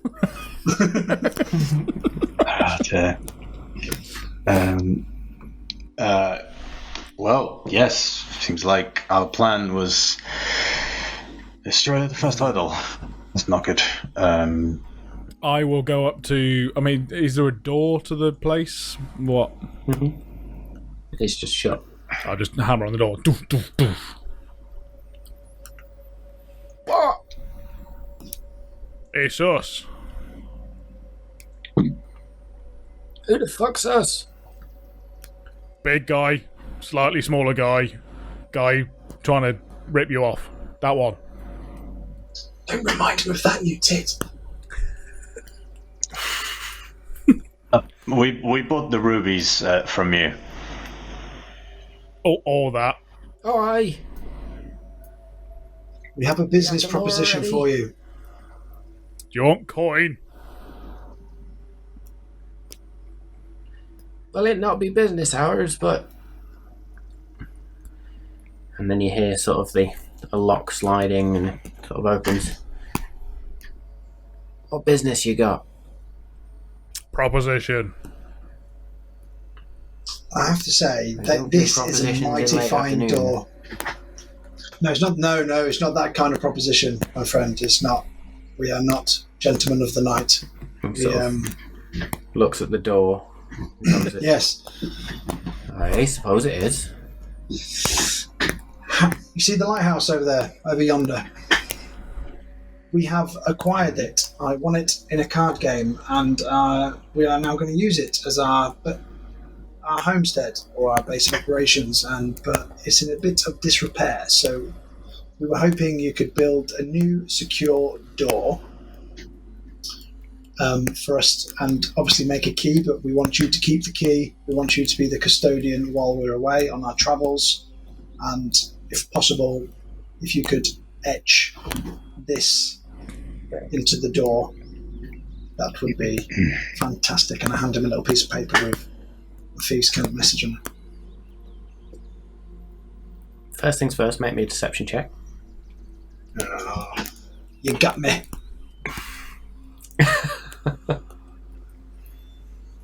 $13. Ooh, I got +8 on that and all. Yep. Card game? Ha! I don't think so, Sonny. All right. Thieves used to live there. They're all now dead, so finders keepers. I would like to point out that we didn't kill them. We just happened to... No, yeah, that's... Yeah, we just happened to know them. Yeah. And as we heard the fact that the place was dark for a while, we went to go and investigate and found that there seems to have been some sort of ruckus.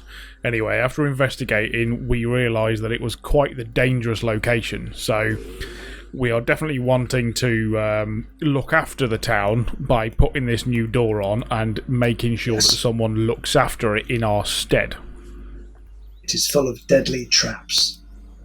We wouldn't want any children to stray in. Should think there's some funny fellows with strange armour around as well, eh? One or two. Also dead. Aye. Okay. Well, I not be the strongest. If them fellers be coming back, I not sure I can be protecting it for you.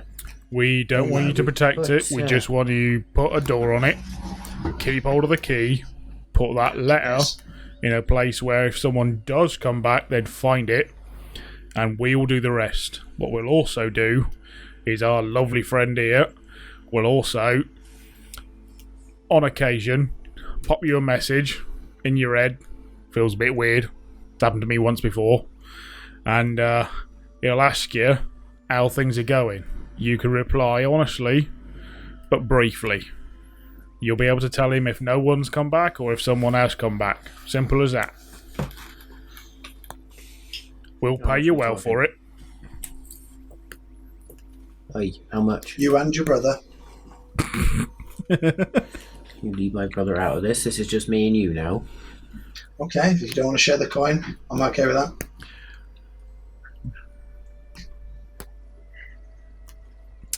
So How much? what do we? If you can give us a moment, we'll have a quick conflab, and we'll be back to you in a few seconds.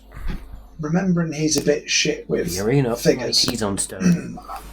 I would like to sort of pose a question. What would you consider a fair price for a door and a key and a watchful eye over our building? Well, I could lead you to the door, and there's the key. But then that watchful eye, that'd be a recurring cost. So, I was thinking of one-off upfront cost. How do I know you'll be back? We'll be back. Your word I have for that, do I? Yeah. Been through many a fight. Anyway, what we'll do, we'll pay you for 6 months' worth of looking after that lighthouse.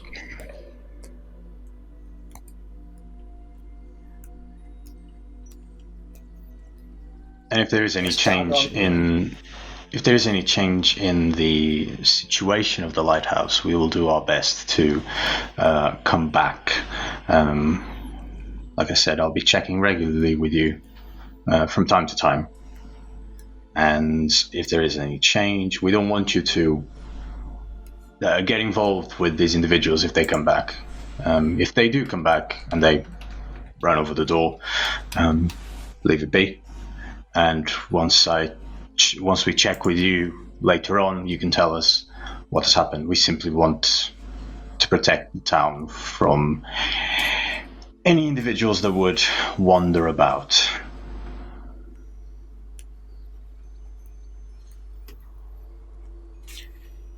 Okay. Well, for the door and the key, you'd be wanting that etching in there as well. That's fine work there. That'd be taking time. That'd be the materials. We'll call that 500 gold. But for their, to say 3 months, because I doubt you'll be back in 6. You'll be dead before then. I'll be dead before then. This godforsaken country.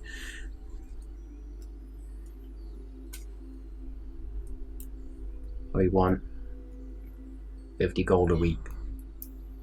That place be cursed. You don't have to go in it every week, you know. You simply have to tell us when we say hello if something's happened. All you do is I'd be having to keep my eye on it. I'd be having to go up there nearly every day. You don't have to go in it. We wouldn't be going in it anyway. Told you that place is cursed. Be flames shooting out the top the other night. That is strange. Very odd. Yes.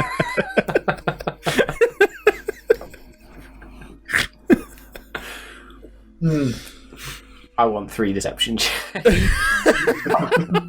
So happy to give them. Oh no, that's a natural 1. 10. Woo! 15. Natural 1 for a total of 1, I think. My deception is +0. Yeah. Oh wow! So, yeah. The dwarf eyes Kirik. I be figuring you be having something to do with that. Yeah. Oh, shiny Yeah, well, armor boy. we were having to clear it out, admittedly. Anyway, that Right, seems so let's get to All, brass all tacks. for the good of the Okay. town. You'd be asking me. that seems a do with little the tower. steep a week. All we want to do is hear about what's on the grapevine in the village as to whether anyone's got into the lighthouse or not. Okay. My tea be getting cold.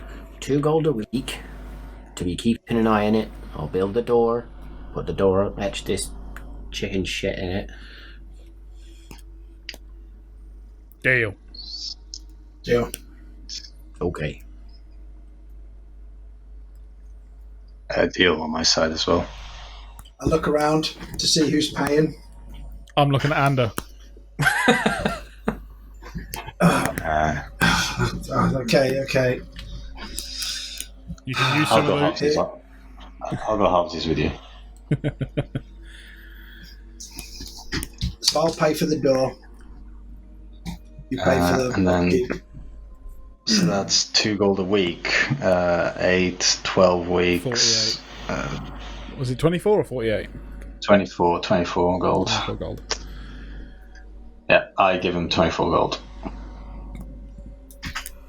Be thanking you. I guess we go measuring up for a door. I also hand him over 5 gold and say, use this gold to send a messenger to the Malt Masters Keep if you feel like you need to pass anything to us immediately. Make sure you get a quick rider and that information gets to the Malt Masters Keep as quickly as you possibly can.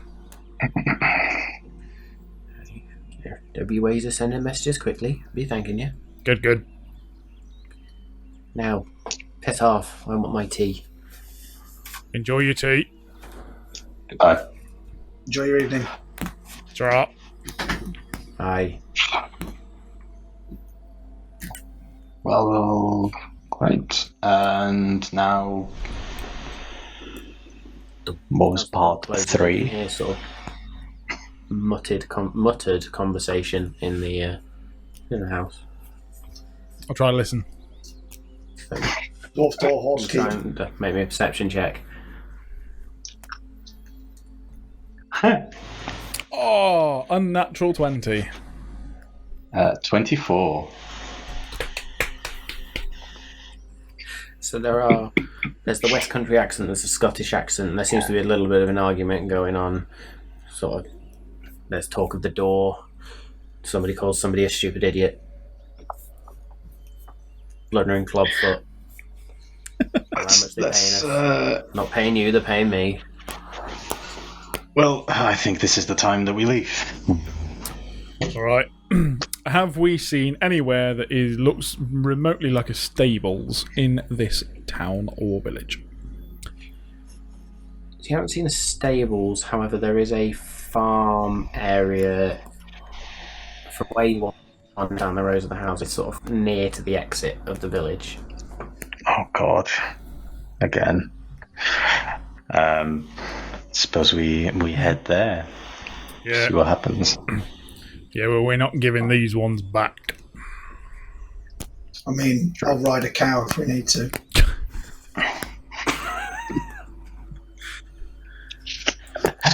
I think you, Ando, could fit on a goat and just hold on to the horns. Not that small. Where's the For fire? For a human, I'm above average height, I'll have you know. Oh, really? So the rest of you are smaller, are they? Some of them. Do you think it's compensating for something?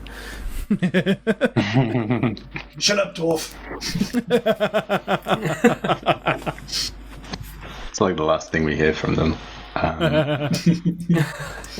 Cool. We head. I guess then we head into the this words English. Come on, engage. Farmhouse. There we go. I think Kirik's had a stroke. So you head towards the... Second language, man. Give a break. And it, Yeah, Because Kirik obviously speaks Orcish as his first language. Indeed, yeah, of course.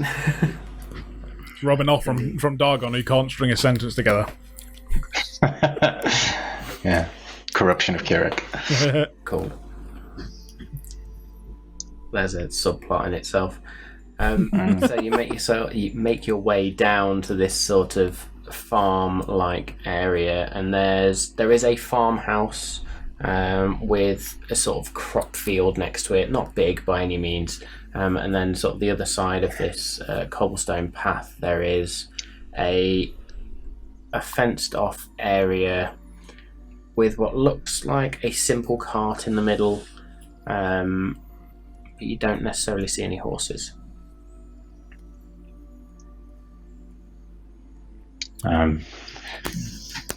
Knock on the door. Head towards the house. Knock on the door.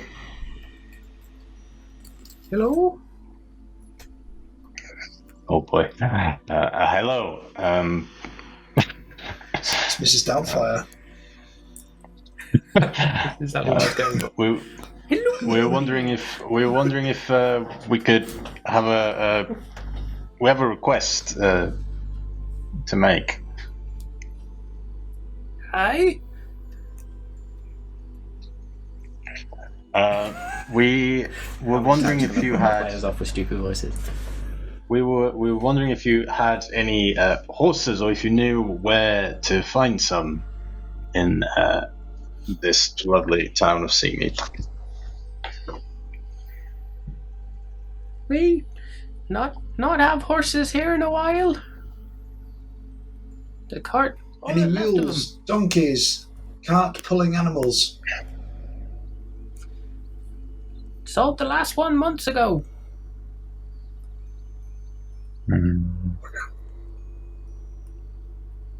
Is there any way? Is there anything between here and this is somehow asking? Is there anything between here and Moonbright? Moonbright Mines. Nope. Yeah, apart from that, which is literally outside of Moonbright, that's about it. And how far are we from Moonbright? We are 1, 2, 3, 4, 5, 6, 7 hexes. Oh, bloody hell. yeah, we're a long way away. How far can we travel on foot a day?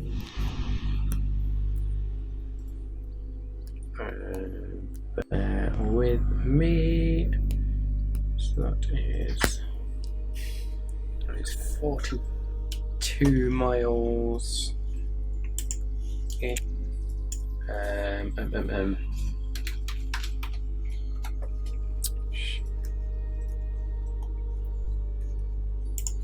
One note.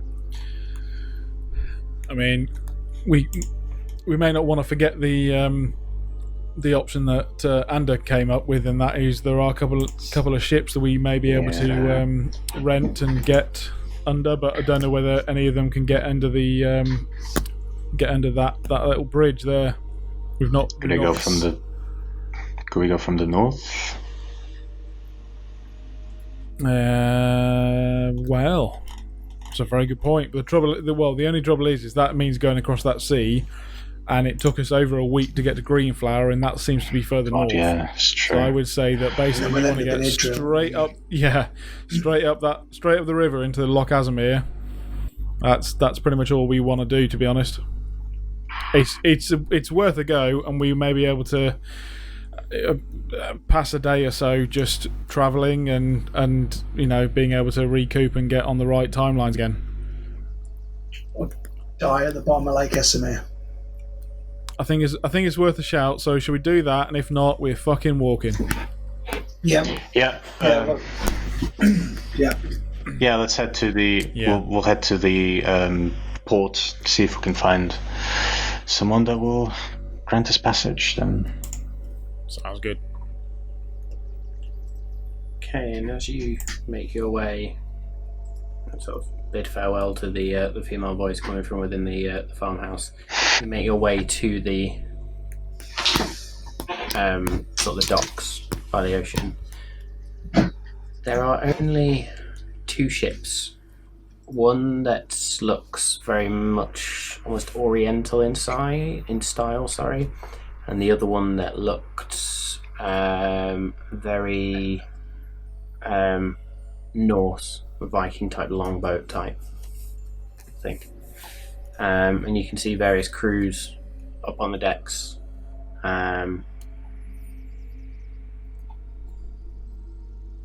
Yeah. Do I see anyone that appears to be kind of a captain-like individual? By the gangplank to each ship, there is a particular individual next to each ship.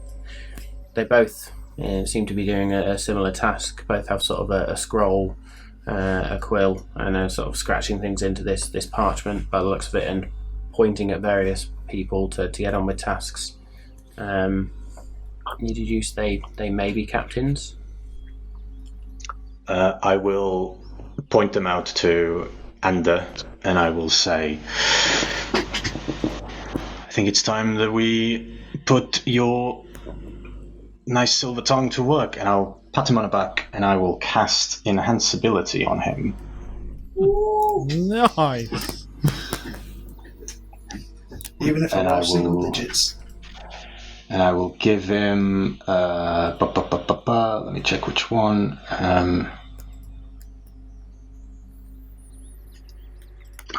Eagle's Splendor. So for the next hour, he has advantage on charisma checks. Nice. Charming as fuck. Right, let's do this. We hope. So which ship are you approaching? I will go for the captain of the smaller vessel, thinking it's going to be a tight waterway in places, so I want to go for a more agile-looking boat. Sure. Okay.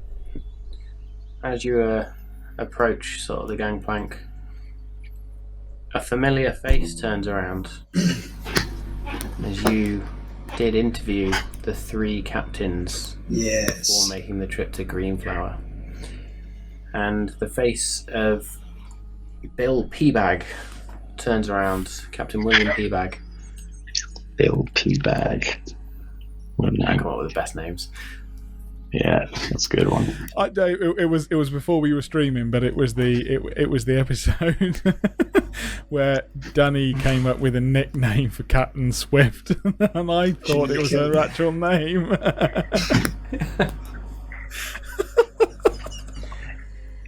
Yes, I do remember that now. What did you call her, Danny? I can't remember. I honestly cannot remember. Captain Mermaid or something, or there's something along those lines. To the ether now. And I was like, oh my god. And we nearly lost the fucking shit because of it. She nearly killed me for it, if I remember right. Yeah, she was like, if you call me that once more, she's going to kill us. And we were like, oh, so sorry. So, Billy Pissbag, So- what's happening? Bill. There you go. Bill Peabag turns around. What do you want? Billy, my good man, I would like to hire your services in your fine vessel. Aye. Go see Captain Swift, will you? And he turns. Are you really going to turn down good coin?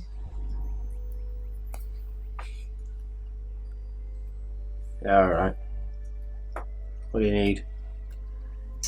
We just need travel up Loch Esamir to the Malt Masters Keep at... Please hold. Sorrow Falls. Give us Comes back to us to check with the map. Yeah.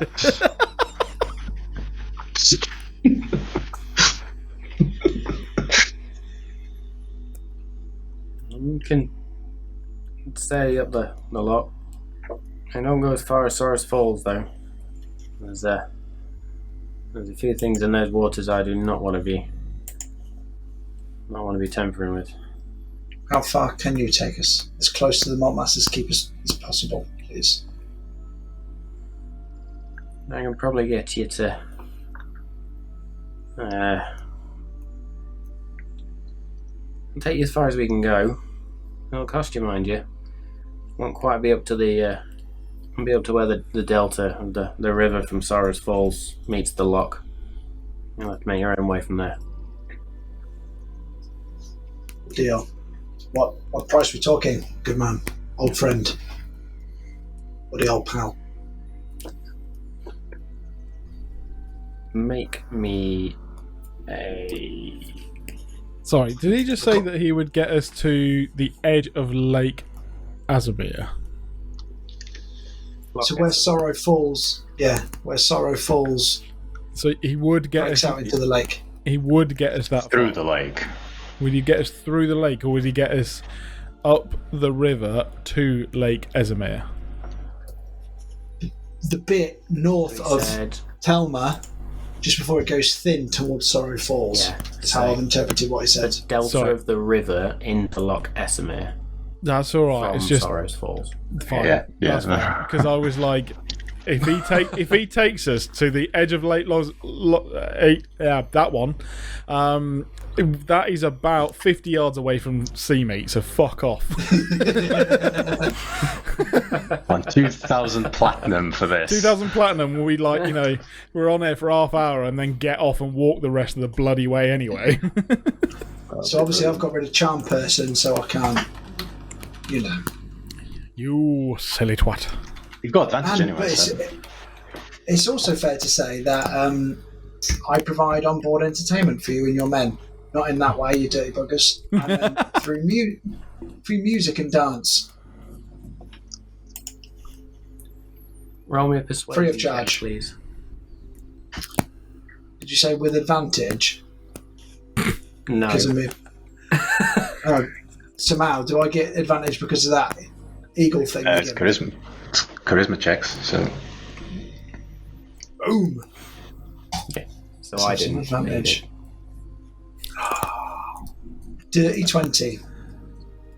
Better. Altogether. 20 altogether. Free of charge. All entertainment.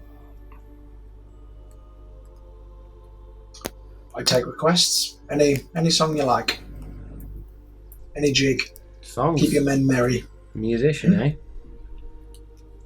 I've learned some things. Another human comes down the plank and sort of just whispers to Bill. And so they move them over to the starboard side. Okay. You and your 3 companions, I take it. Yes. We'll have to sail close to the edge. Take longer than direct route, but we can get you there.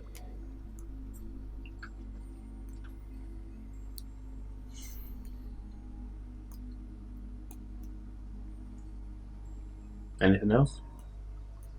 I was waiting for you to tell me the price, Billy. Sorry. I thought that's where we were going with that. Let's jump straight into it. How much are you going to charge me? What are we talking? Do us a How deal. much is it worth to you? Oh, I've played this game before. You start. Look, I'll be frank. Business is poor, as you well know. You were the last one doing or offering the crossing. I'll get you up there. 400 gold for the trip. Extra 100 gold per crew member.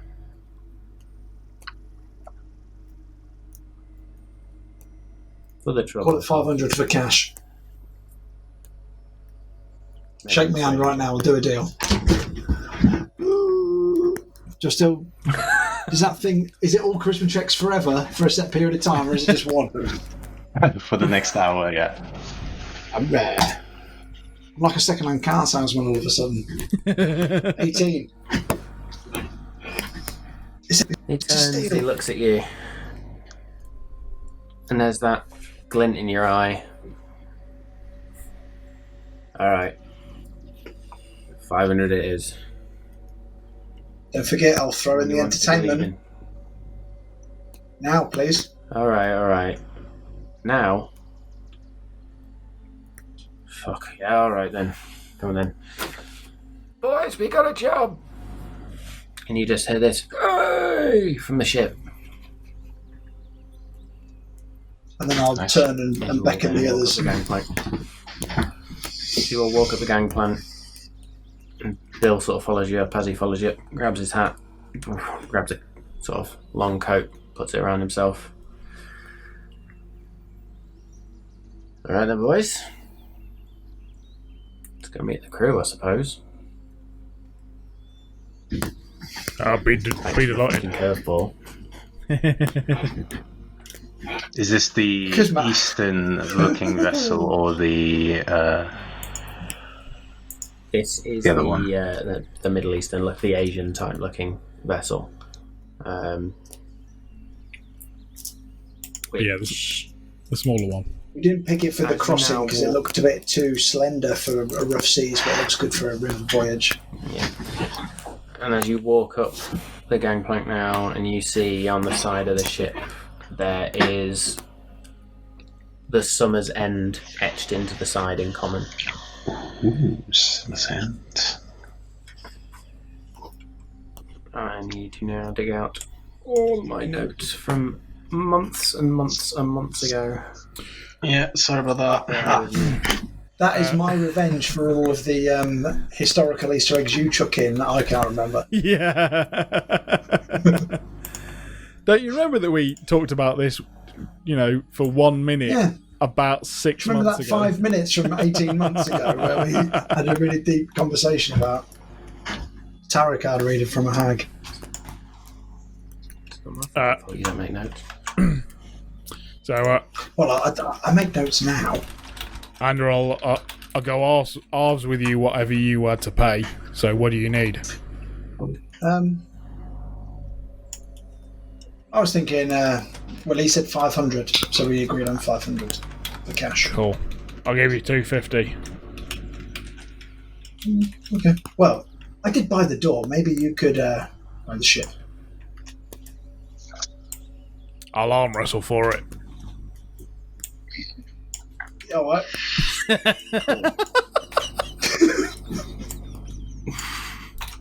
So you two going into an arm wrestle?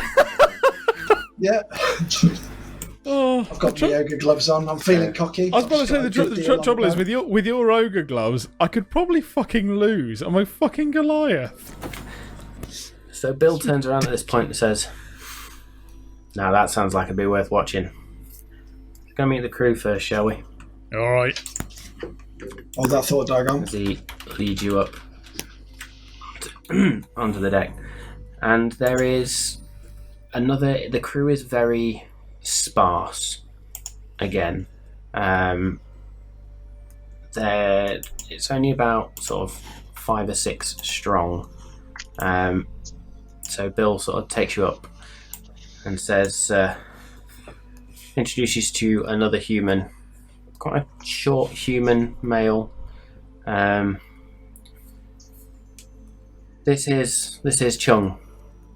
This is Chung Woo, my first mate. Charmed, I'm sure. I tip my head. Just nods. And then he sort of indicates as another person comes up with a bit of a chef's hat on. This is the chef. This is Rulem. Who? Again, Rulem. So Rulem. Is it a human as well? Yeah. So another human. Then points out a female, or 2 females, sorry, and in this case they are twins.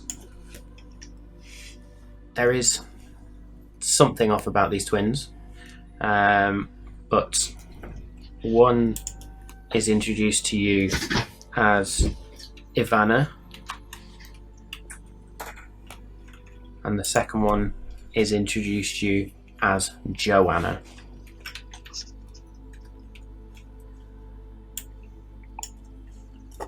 And then finally, Bill takes you over to some of the very small cannons. There's not a lot of armaments on this ship because it's quite a small one. This is the bosun. This is Trip.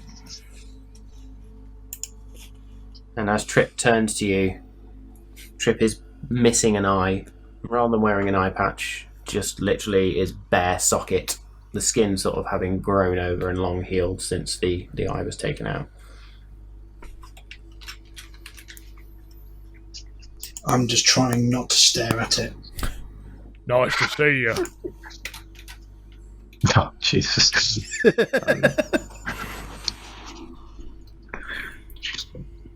Trip just turns pleasure. one eye to you. Funny boy, eh? Funny boy. Be lucky I don't fucking chuck you off, mate. Just having a laugh. Bill turns to the 3 and says, "Look, you pissed my crew off before. We've got this agreement.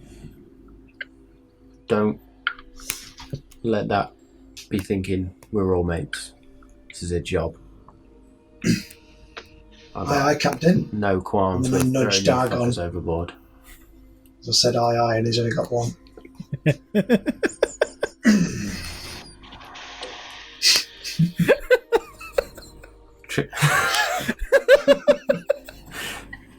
Eric's just to the back, just, reading in and out.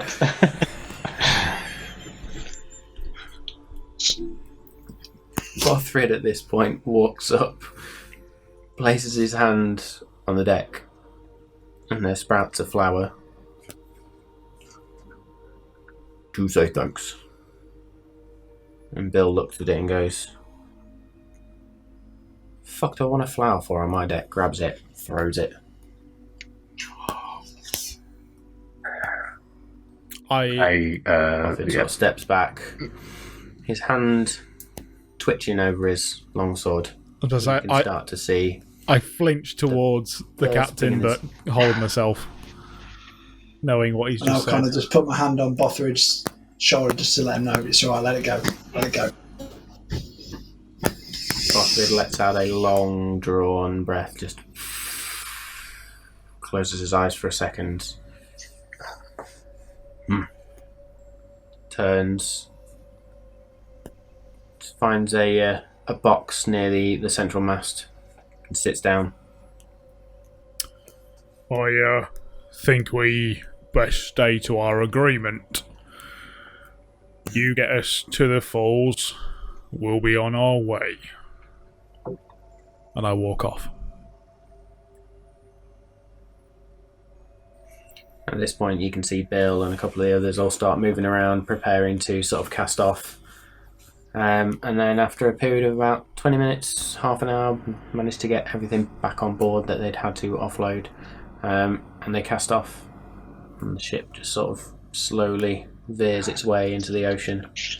And there's not a massive breeze, so there is then a moment where you see Ivana and Joanna stand before the sails and just hold their hands out as the sails then billow and the ship begins to move and cast off. Nice. No, I need the map. Then you shall have said map. It's alright, I've got it anyway, so don't worry about that. But thank you all. Dun, dun, dun, dun, dun.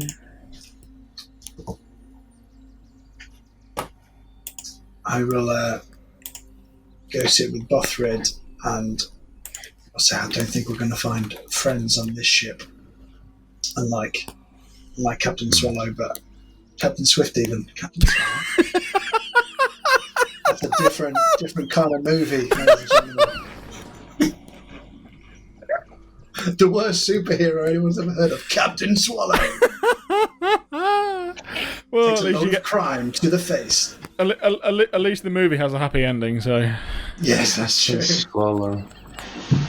Not necessarily for her, fucking hell. Jesus Christ. I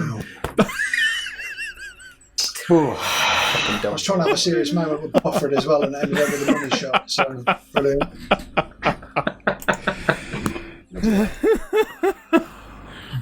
This trip is about business, Bothrid, not making friends. I'll wrestle it back. I'll. Not like Captain Swift's crew. No. Like them. These ones. Maybe they not survive trip. We still ship. Yeah, where's your bet? Don't tempt me, Bothrid.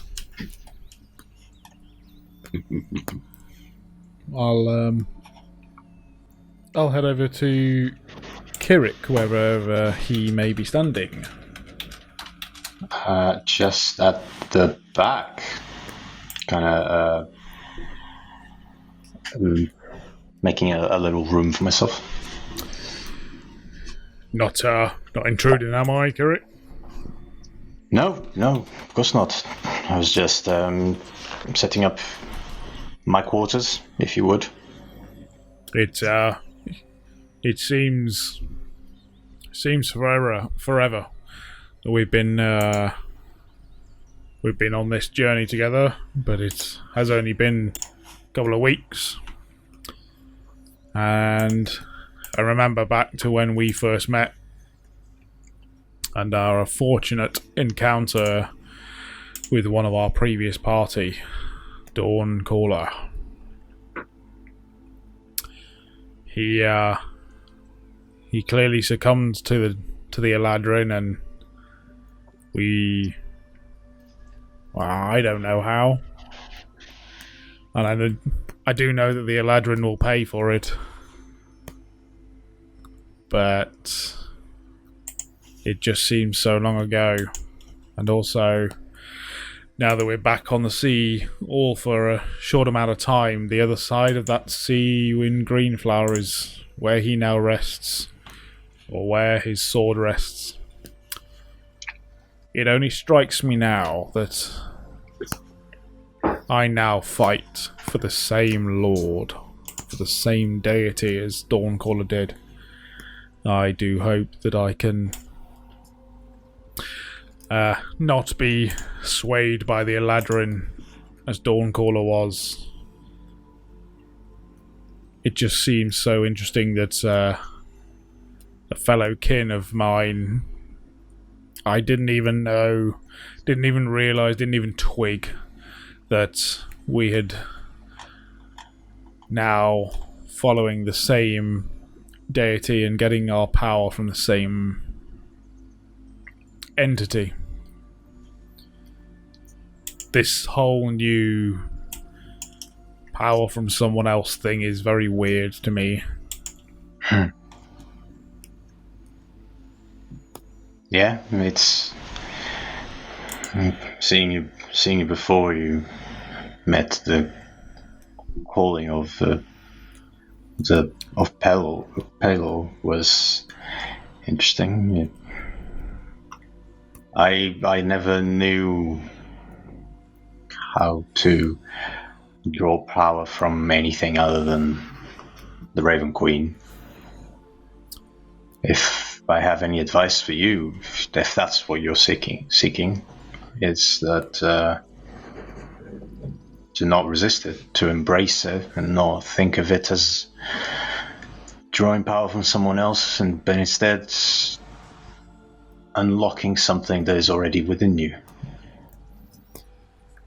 I mean, I was always known as Thunderhand because I did have the innate ability, even back in my tribe, to be able to control the thunder to my will. High up in the mountains near the clouds, it was something that came easily to me in the clan, and controlling our brethren seemed to come easily to me. Being able to use that force only when needed was very helpful, but this new power does seem to be unusual to me, and I don't know whether I need to fear it or whether I just need to be thankful for it and know that I am hopefully doing what Pelor wants me to do. I am also a little shocked to know that he is so involved in Dawnbringer and the fate of this land. I mean, I may be wrong, that's what I've thought of it. But crikey, it all just seems so weird that back then I was just trying to bury an old friend, and now I fight sort of in his name, I suppose. Names are powerful. If perhaps honoring his memory is something that you must keep on doing and you must go forth with. Perhaps you have even more skin in this game than you thought initially.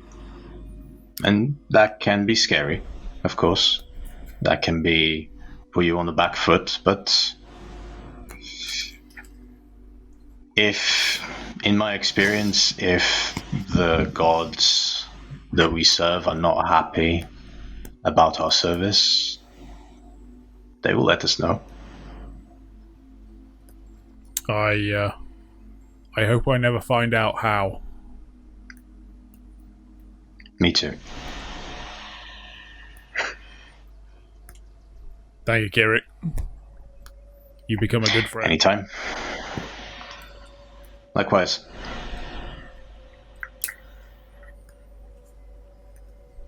And I will nod and walk away. I shall take out one of the newly made cigars and I will light it.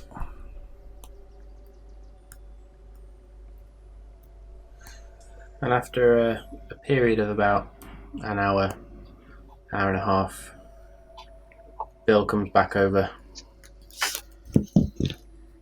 to yourself, and should only be about another 4 or 5 hours, I should think. The girls keep the wind strong for us. How do they do that? So are you and the magic? What else? Well, I was hoping for a bit of that, but okay, yep, that'll do. Thanks. So when are you and the big lad on this arm wrestling contest? Oh, you want to place a bet, do you? Well, no, you just promised my crew entertainment, and that sounds like entertainment. Gather the masses then, let's make it happen. So the first mate stays at the helm, and the rest sort of gather round, sort of bring 2 stools up on deck, plonk them down, and then bring this sort of rather large box for you to rest on. What time is it? At this point, it's probably about 8 in the evening, maybe 7, 8 o'clock in the evening. Okay. So late afternoon. Okay. By the time you've finished all your chores and finally set off. Sure.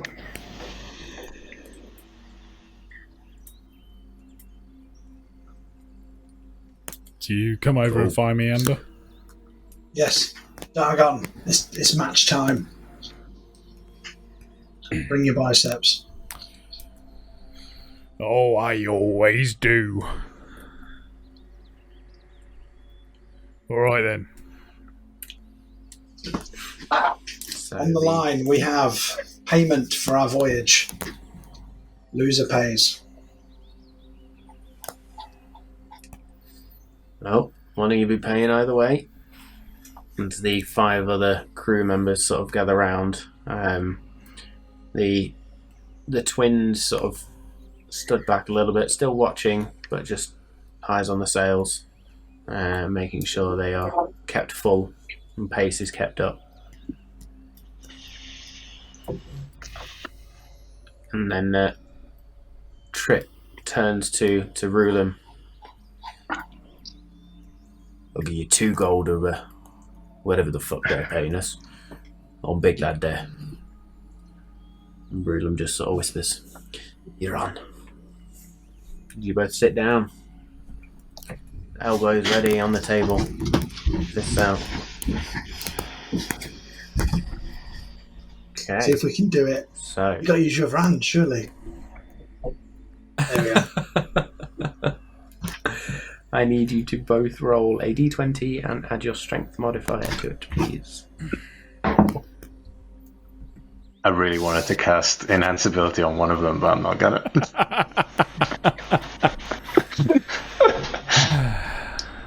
17. 9. Oh dear. As Dargon sort of gets the initial advantage and just brings your hand down. Roll again for me, please. Trying not to hit a cat here. I might use a lucky point. No, I won't waste a lucky point.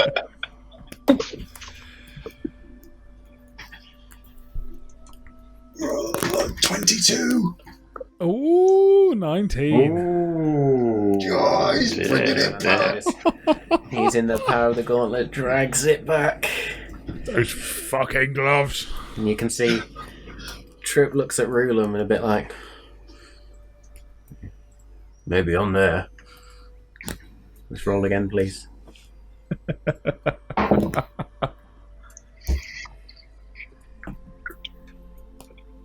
Yeah. 18. 8. Again, Dargon drags Anders' hand down. Sweat beginning to sort of bead. You can feel the gloves of ogre strength just sort of feeding you power under, but not quite enough. Roll again, please.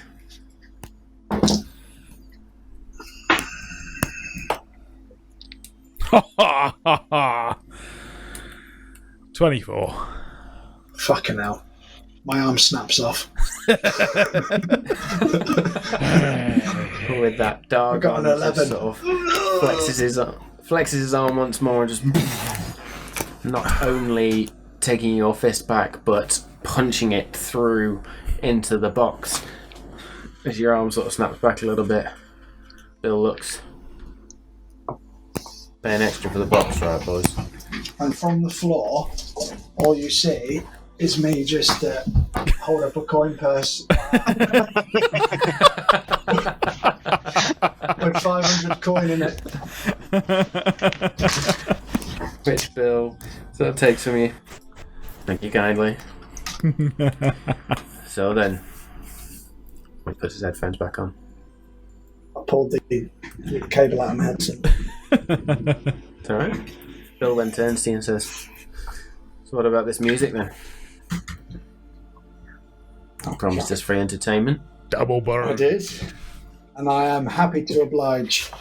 And I'll pull out my pan flute and I will do a pan flute cover of Shipping Up to Boston by the Dropkick Murphys.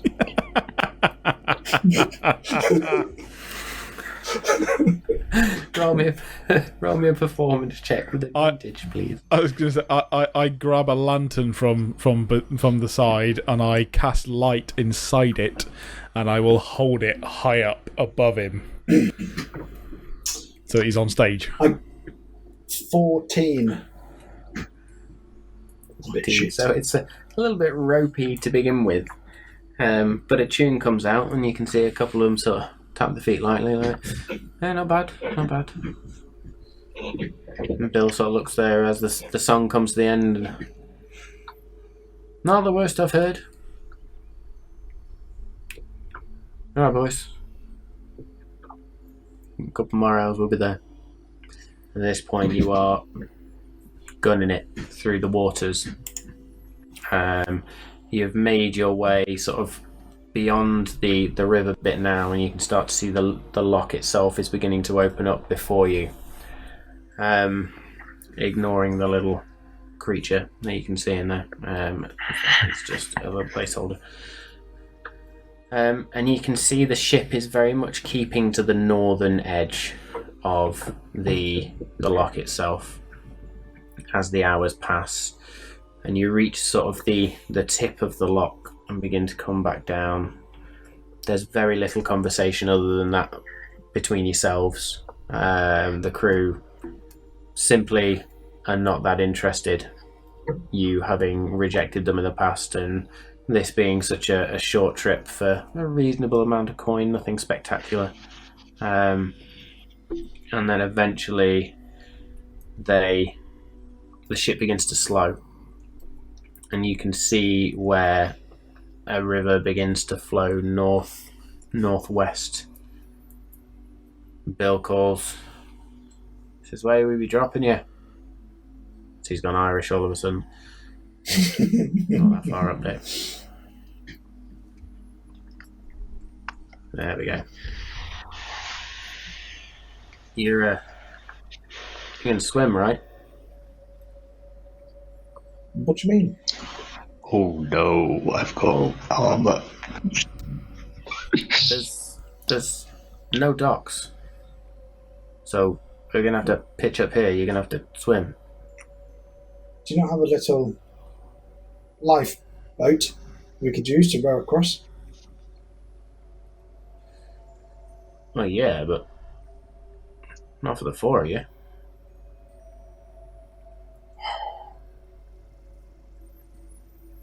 Okay. We'll Can everyone swim. swim? Yeah. Bothrid, can you swim? Or you could turn into a bird and fly, to be honest. Actually, Bothrid, can you turn into a giant turtle and swim us across? Bothrid thinks for a moment.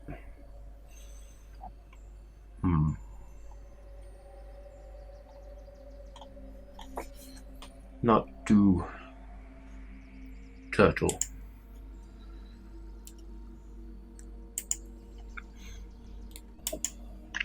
Me think. Come back. Okay. Similar to Kirik, I'm wearing heavy armour. I don't know whether that causes me a problem on swimming, but if it does cause either of us a problem, maybe I can cast Levitate on one of us, give the other guys a rope, and hopefully we're less than 10 minutes away from the shore. How's that sound? Haven't you and Kirik fallen foul of that trick before? Aren't you too heavy for the spell? I just mean one of us. So if the other one can find a way, at least the other one doesn't have to.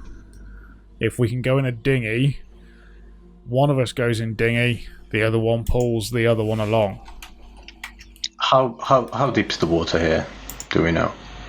Can we perceive that?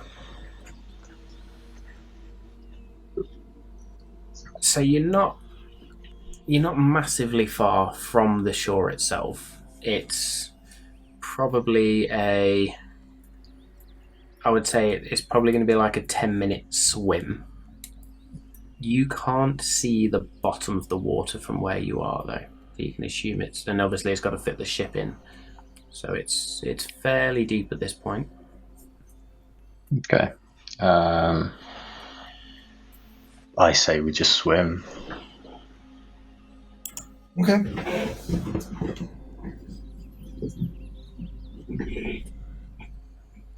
Alright, let's give it a whirl.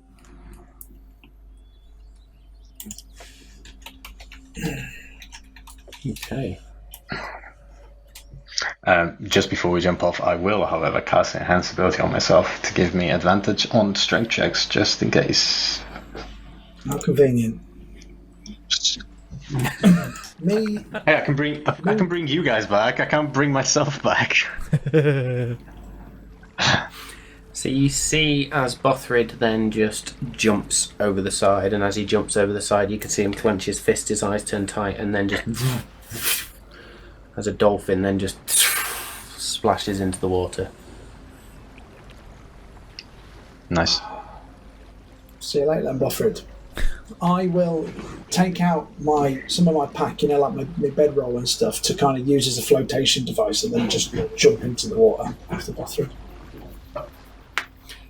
And as you jump and land splash, the dolphin actually swims up and with its mouth just bites a strap and begins to slowly but surely drag you along. Yeah, that's what I'm talking towards about. the shore.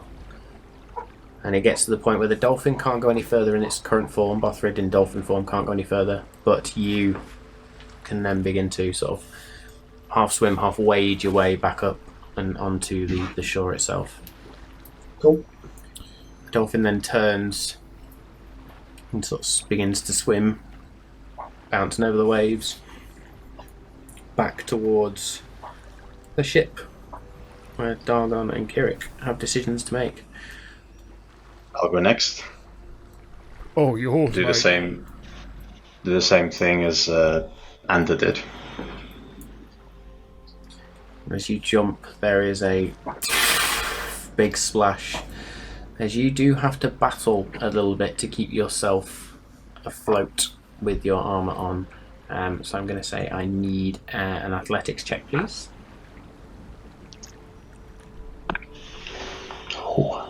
16. 16, so you just about managed to get yourself up. And likewise, this time, Bothrid in dolphin form almost just swims underneath you a little bit and pushes you along, but just sort of pushes you up so as not to tire himself. Just keeps nudging you along, and eventually gets you to the shore in an effort to sort of help you your way across. Turns around once more, swims back for Dargon. So while I've been looking at this and seeing the fact that Kirik struggled with that one, I was thinking maybe that's not going to work so well for me. I get out the 50 foot of rope that I've got, and I tie it round my waist, hold the rest of it in my hand, and I go for a running jump, launch out, but as I launch, I then cast Levitate on myself and drop the rope into the water.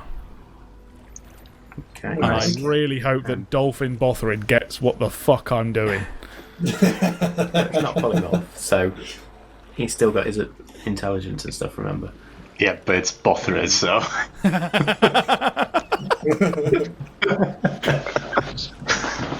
If he just plays with it like a cat. His intelligence is.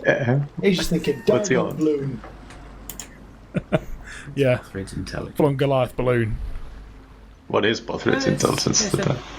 It's an 11, it's a plus 0. Okay, yeah, that's good. It's the same as me, actually. Yeah, so he's not dim, he just sounds dim.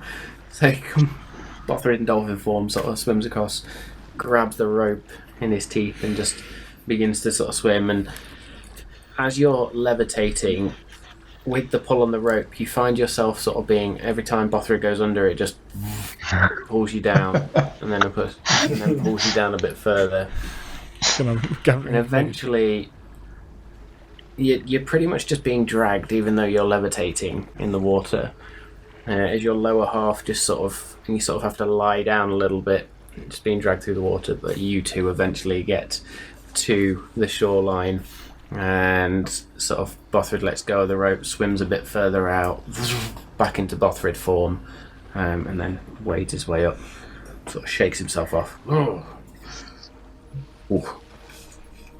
Good thinking, Bothrid. That was a good one. Hey boys, What name of creature? Know it in head. Don't no picture. Don't know what. That's a dolphin. Dolphin. Interesting name. hey boys, I've invented something. It's called water skiing.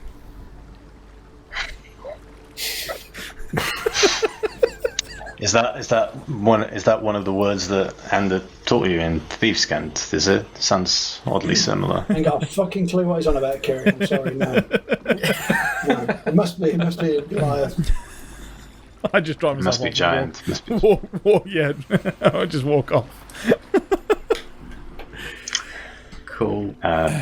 Should we set camp and perhaps rest and Don't think head off it's tomorrow? been long enough for us to need a rest, so I would say that we try and crack on. Push forward a little bit more? Yeah, sure. Are we Try and on get to the west or the east side of the river from the waterfall? So you are on the northern side of the loch. Yeah. You're on the northeastern side of the river coming from Sorrow's Falls. Yeah, right. Yep. So literally, as you see where the river opens up there, you're on that sort of nipply bit, I'm going to call it. We're on the side of Moonbright, not the side with the path. Yes. Fuck. Yep. Okay. All right. We swam the wrong way. No, you didn't. Probably make our way through the mountains a little bit and then just cross over. I'm all for pushing on and trying to get to the base of the mountains at the very least. Yes. Sounds like a plan. Agreed. All right. So you reckon you've probably... I mean, this trip itself has taken probably around 5 or 6 hours to get where you are currently. So it's now... Probably it's in the middle of the night at this point. So it's not particularly bright out. There is the light of the moon. It is a clear night. It is a crisp night. There is a coldness to the air still. And you begin to sort of make your way to the northwest, where you can see the mountains before you, and you know up there somewhere is the Malt Masters Keep. As you travel on, and you sort of know you're only going to be travelling for a couple of hours at least, there is a flash in the sky, a purplish sort of magical flash, and then there is fire in the sky as something falls and streaks across the night sky, going from east to west, and then you see it disappear beyond the mountains, and then a few moments later you just hear this, and then there is a gust of wind, and all is still again.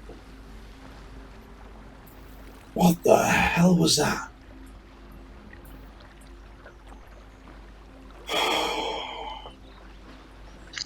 Hi, Dave.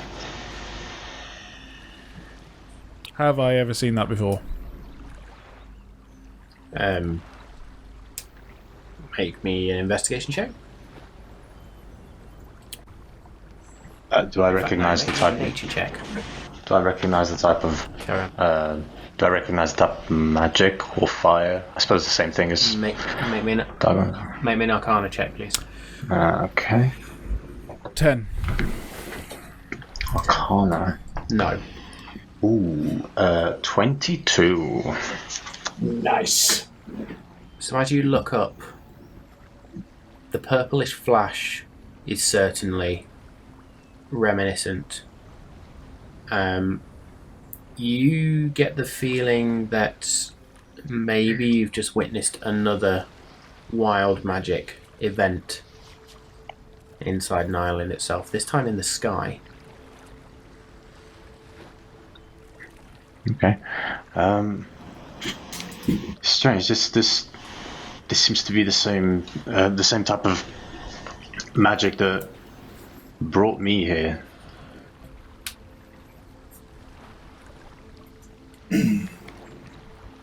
Must be one of the effects of Nylon being surrounded. Did it seem to go in the direction of what we know to be the kind of Malt Masters Keep? It went beyond the mountains. So yes, in that direction, but it certainly went beyond the mountains. Interesting. Okay. Well, something to ask them once we get there, I suppose. Yes, nothing other than you, Kirik, nothing ever good has come out of Nylon when we see things like this. And Must keep our wits about us.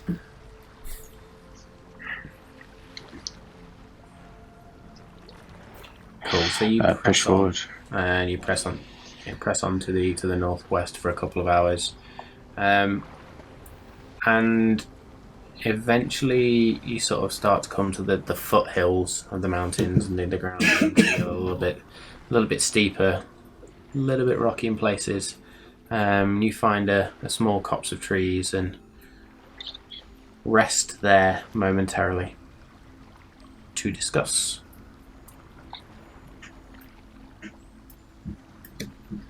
Yes. Are we stopping here? Are we pushing on? Do you think we should head down for the night at the foot of the mountains?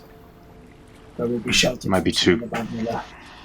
might be quite cold in the mountains now as well. Yeah, it's not a bad shout.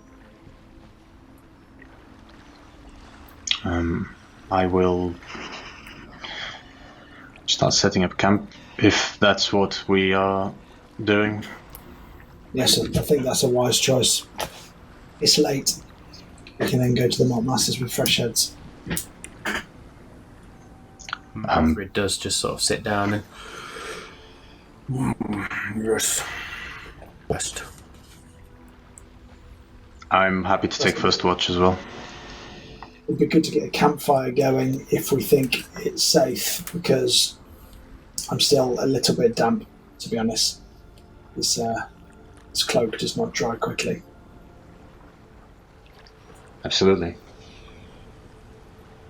And start trying to get a fire going. Okay.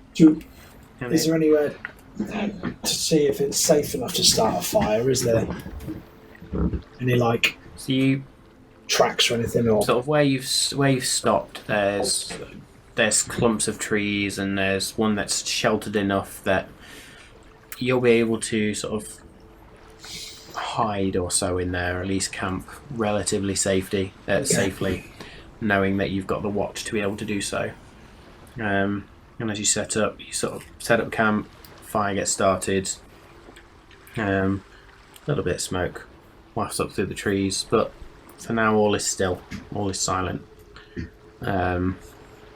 You are in the wilderness of Nylin, so there are no settlements nearby. You know, the nearest two are the Malt Masters Keep and Moonbright. So you enter the night in relative comfort, knowing that Kirik is going to take first watch. Bothrid himself does his usual trick of druid crafting a nice pillow of flowers and grass and leaves and stuff, just to make a nice comfy bed for himself, and settles down for the evening. Is there anything any of you wish to do for now?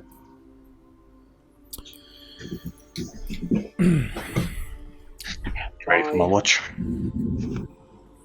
what I was saying is, by the light of the fire, I would like to... Now, do I want to read my pamphlet book, or do I want to read my lock picking for dummies? I will, read. Annoyed, still a bit out of practice with all of my traits I'm proficient in. Apparently, I'm going to read the lock picking book to reacquaint myself with my old ways. Okay. So you spend some time reading the lock picking book, familiarising yourself with mechanisms and tactics and techniques for picking various locks. And after an hour or so, you then choose to rest your head.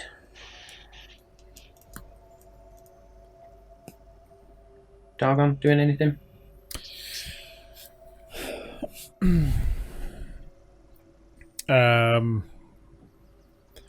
No, the only thing I would probably do is just probably examine and and remind myself how the cigars were made, not having any more raw material to make any more.